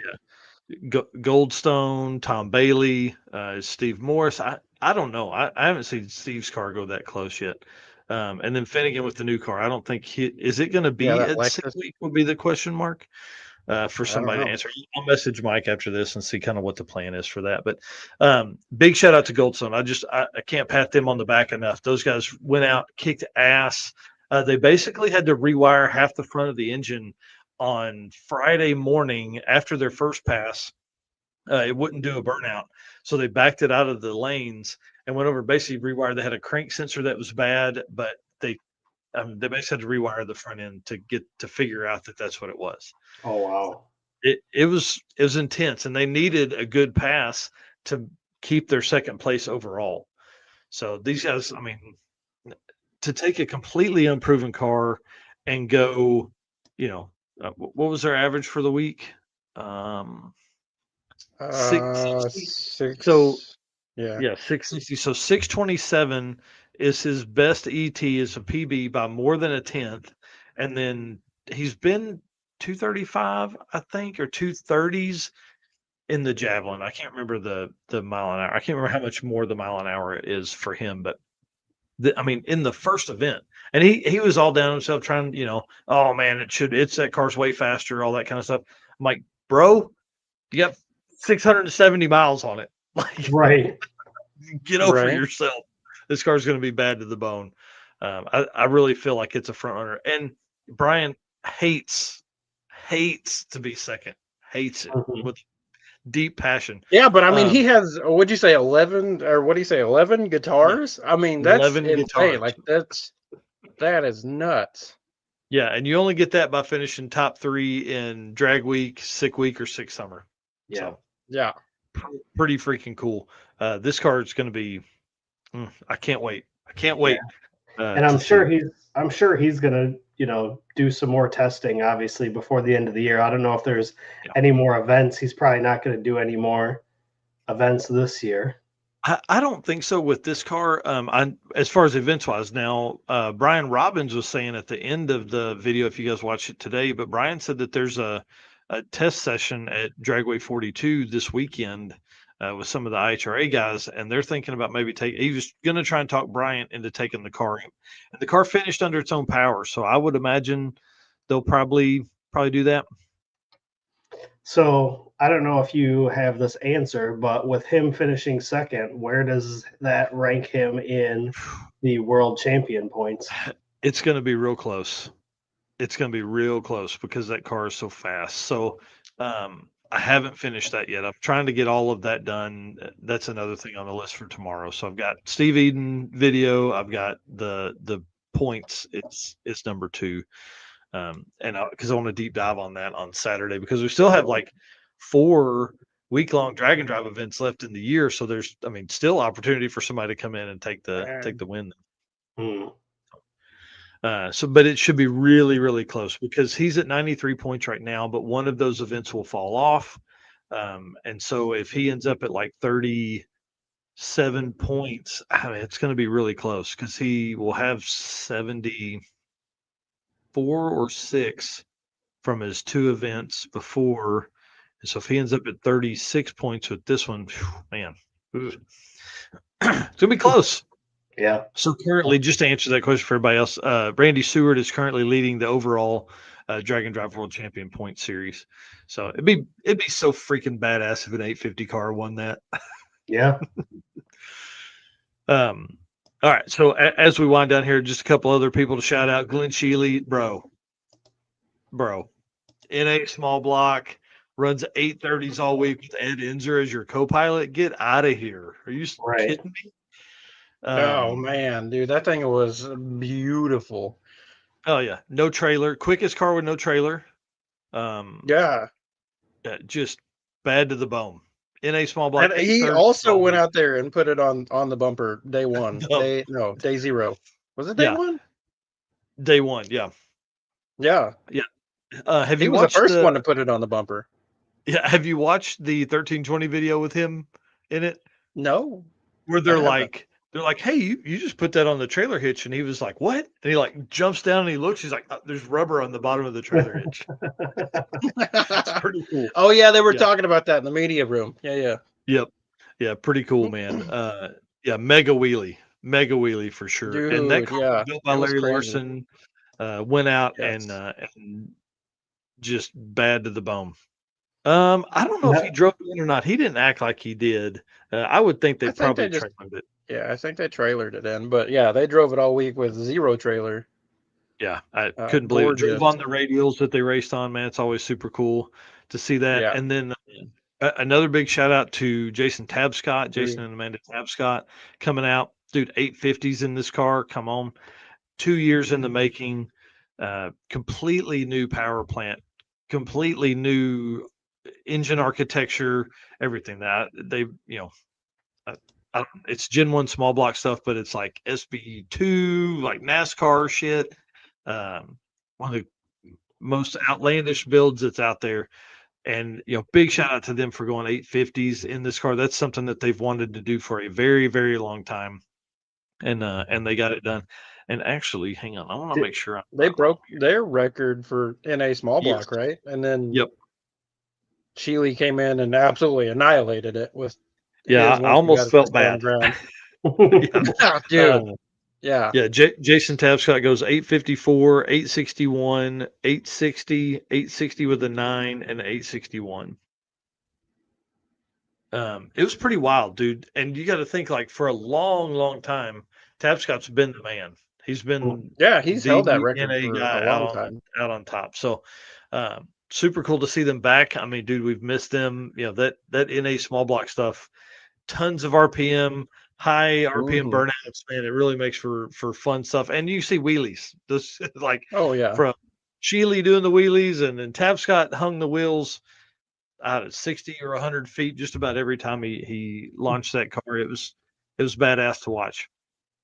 And Yeah, for he sure. was do a single, throttle body, where Sheely has two throttle bodies on his setup. So Yeah.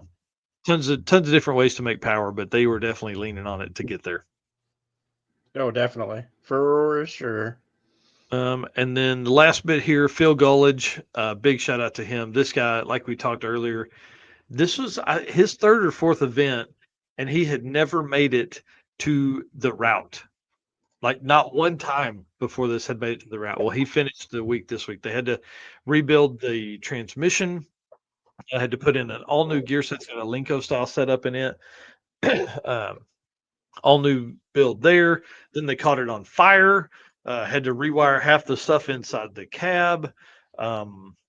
They pulled something like remember when Royce Payton would put the throttle body on the bottom of the blower and kind of route around the blower?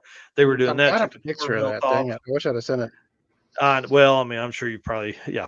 I've got videos of it. I just didn't do anything. So I just want to give him a shout out here. I mean, it's that kind of determination. Yeah, it was very cool. Very What's Like that Ned thing run? Dunphy. Do it. What's that thing run? It was quick. Hold on, I'll tell you. I should have put that in the notes. Sorry. 7, 6. I think it went a low 7. I thought. 770 on one day. Yeah. 770 for the best pass of the week, but it's a 770 at 177 miles an hour. How about that? Cool. And then a 1290, a 20, because he just broke the beams. That was the day he was rebuilding the transmission. That was 15, I think Cecil was the day that he just went up and like broke the beams. and then a 15.0 and an 814 back at Maryland. Okay, so kind of all over the place, but Yeah, I mean, definitely, and that's what you get on those big jobs. yeah, God, mean, dude, that's not that your takes average that street car takes some there. guts to power that thing down the road, and it's got to be Well- obnoxiously like loud. Oh, he said it is next level loud. Like, you can't even imagine how loud it is. But yeah, they had a great week. And it's really one of the only, like, blower style cars like that we see. We see, some supercharged cars, but nothing like what this car is. It's just insane. So big shout out to those guys. Big shout out to everybody that finished, man. If you finished with a 15-second average at drag week, you earned a big pat on the back, because listen, those hills were no joke. And then last bit here before we shut it down, I just want to give a shout out to Performabuilt. They helped Joseph Giunta with his car, which is the one here. It has a root style blower on it. Got him some parts, I think, and then I think they were gonna open up somebody's transmission and help rebuild it, but ended up not needing it. It was something simpler to fix. So big shout out to Performabuilt for being open to letting people use the lifts and stuff like that. I'm just glad they didn't have to. And again, I'm so sorry for not stopping by, dude. I kick myself for not taking the time to do that, but I knew we would be there there's no way we could get out of there for less than an hour. So pretty crazy. Last bit, then we'll end this thing, I promise, was the post that everybody saw of, like, what should we do on our way home? That was a great. God, yeah. Hey, we're going to That be was driving funny. on Saturday, and we're going to stop for 2 hours. Did anybody see my wife's comment in there? She said, "Nope, just come home." Yeah, but So I mean, that's it doesn't help that like you left and everything at your house went like oh, haywire. dude, the AC went haywire. Something else. There was something else Was it went an inside. alarm system or something Oh freaked yeah, out the or didn't shit threw out work the or yeah. alarm. Man, so yeah, by the time Friday came around, we were ready to be home anyways. And if the awards had been done at like 4 o'clock, we probably would have stayed, or we probably would have stopped on the way home. But they didn't get done till 8:30, something like that. Something like And that. Yeah. we rolled. So when did you guys actually end up getting back home? I got back to my house at like midnight Yeah, Sunday morning, and yeah, then Mike had another hour or something to his house. yeah. So So it was late enough. I slept until yeah, 7 a.m. on Sunday. So yeah, I it think I took was all up day. at like 7 o'clock in the morning. Yeah, we did 300 miles the Friday night after eating dinner with the Flings and like 13 other people. Yeah, well, Tanya, basically the hot rod staff. Yeah, yeah, Tanya Turk, Keith Turk, all those guys. Got to meet the dude that is the NHRA tech director or IHRA tech director. That was kind of yeah. cool. Josh Hamming, that was a neat deal. We got to have Yeah, that dinner was with them, cool. and then got on the road at probably 10, drove 300 miles. Did we get a hotel that night? Yeah, we stopped in Oh, I don't that's right. remember Some where, shitty Pennsylvania town. or yeah, Dude, took us 30 Uniontown. minutes to get checked into the Uniontown. hotel room. Yeah, Yeah. anyways. Yeah, because And then somebody we was got home. already checked in. They had to go check it or something. I don't know. It Yeah. was wild. Um, and then we finished up. It was just over 1,000 miles Saturday by the time I got home. So it Wow, was it Yeah. was a long day, dude. I bet. Yeah. I think if it hadn't have been so hot on Friday, I would have been more apt to be like, yeah, sure, let's make a pit stop at one of these races Yeah. on the way home. But it was so like all of the heat that we missed out on the front half of the week found us on Friday, and by noon on Friday, I found Mike. I was like, I know stopping on the way home sounds fun, but like, can we just go home? Like, I'm beat. Yeah. It was pretty brutal. A war in But the woods, that would have been cool. man, that'd have been cool. To say the least, we missed Eric White for sure. Yes, So yeah, we got to 100%. do that. We got to do that again. I don't know if we'll do a road trip like that again, or we're just gonna not do one event and we'll all fly. Yeah. I mean, there you go. Yeah, the road trip was cool. I wish we'd have rented a minivan. It'd have been worth the extra $400, I think, by the end of the week to be The able to extra sleep. space. Yeah. So Dude, I'm thinking uh, like optimal road trip though, like the three of us, and that way we can rotate like whoever's sleeping, whoever's navigating, and yeah, whoever's driving. Like that yeah, would be 100% and ideal. rollers. To, Yes. yeah, somebody hanging out the van door and somebody out the window be perfect. Yeah, exactly. I see Scott Woody hung out the door. Like they opened the Yeah, door and he was like I guess inches from the ground. Got some epic yeah. shots. That guy proves time and time again why he is who he is. Just killer stuff. Yeah. Mhm. All right. Well, Mr. Eric, you want to take us out? Absolutely. Well, here, Again, hang on real quick. Tim, we're gonna put you big screen here. Tell everybody how much fun you had, and then we'll close this thing down. Oh man, why do I gotta be big screen, dude? It was so much fun. Like I said, I went into this event. This is the I think second national event. I did Rocky Mountain Race Week last year. So second national event I've ever been to. I went in not knowing a whole lot of people and came out feeling like I made like 400 new friends, and it was a blast. I would do it again. I would rather do it than go to work. So I mean, there's that, and that may still be the drag and drive hangover talking for sure. So yeah, it was a blast. Dude. Well, I appreciate the all the just kind words during the trip, even though he wanted to punch me when we missed when we missed the I don't know. diner, I and then when I didn't, lost the keys. angry, Woo! yes, but I was It good was a after good I time. launched my hat and glasses across the staging Yeah, lanes. I know that, it's fine. it was a good time. It was a good time. All right, It Eric. was, yeah. I mean, those are stories we're gonna tell forever. Yeah, it's on the roof. Yeah, they're on the roof. Ken Bucky's. Get Bucky's. All Nice. right.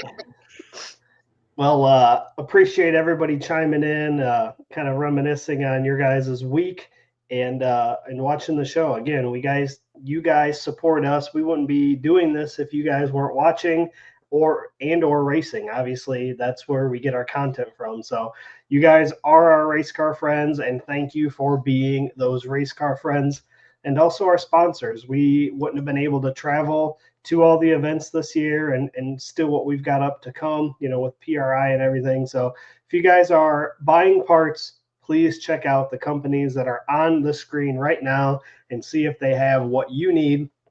Again, Summit Racing Equipment, Deechworks, Molly Motorsports, Driven Racing Oil, Howard's Cam, J-Wire Solution, AFCO, Performabuilt Transmission, Car Chains 3D, Power Tube TV, Racing Junk, Sweet Patina, and WAF Racing.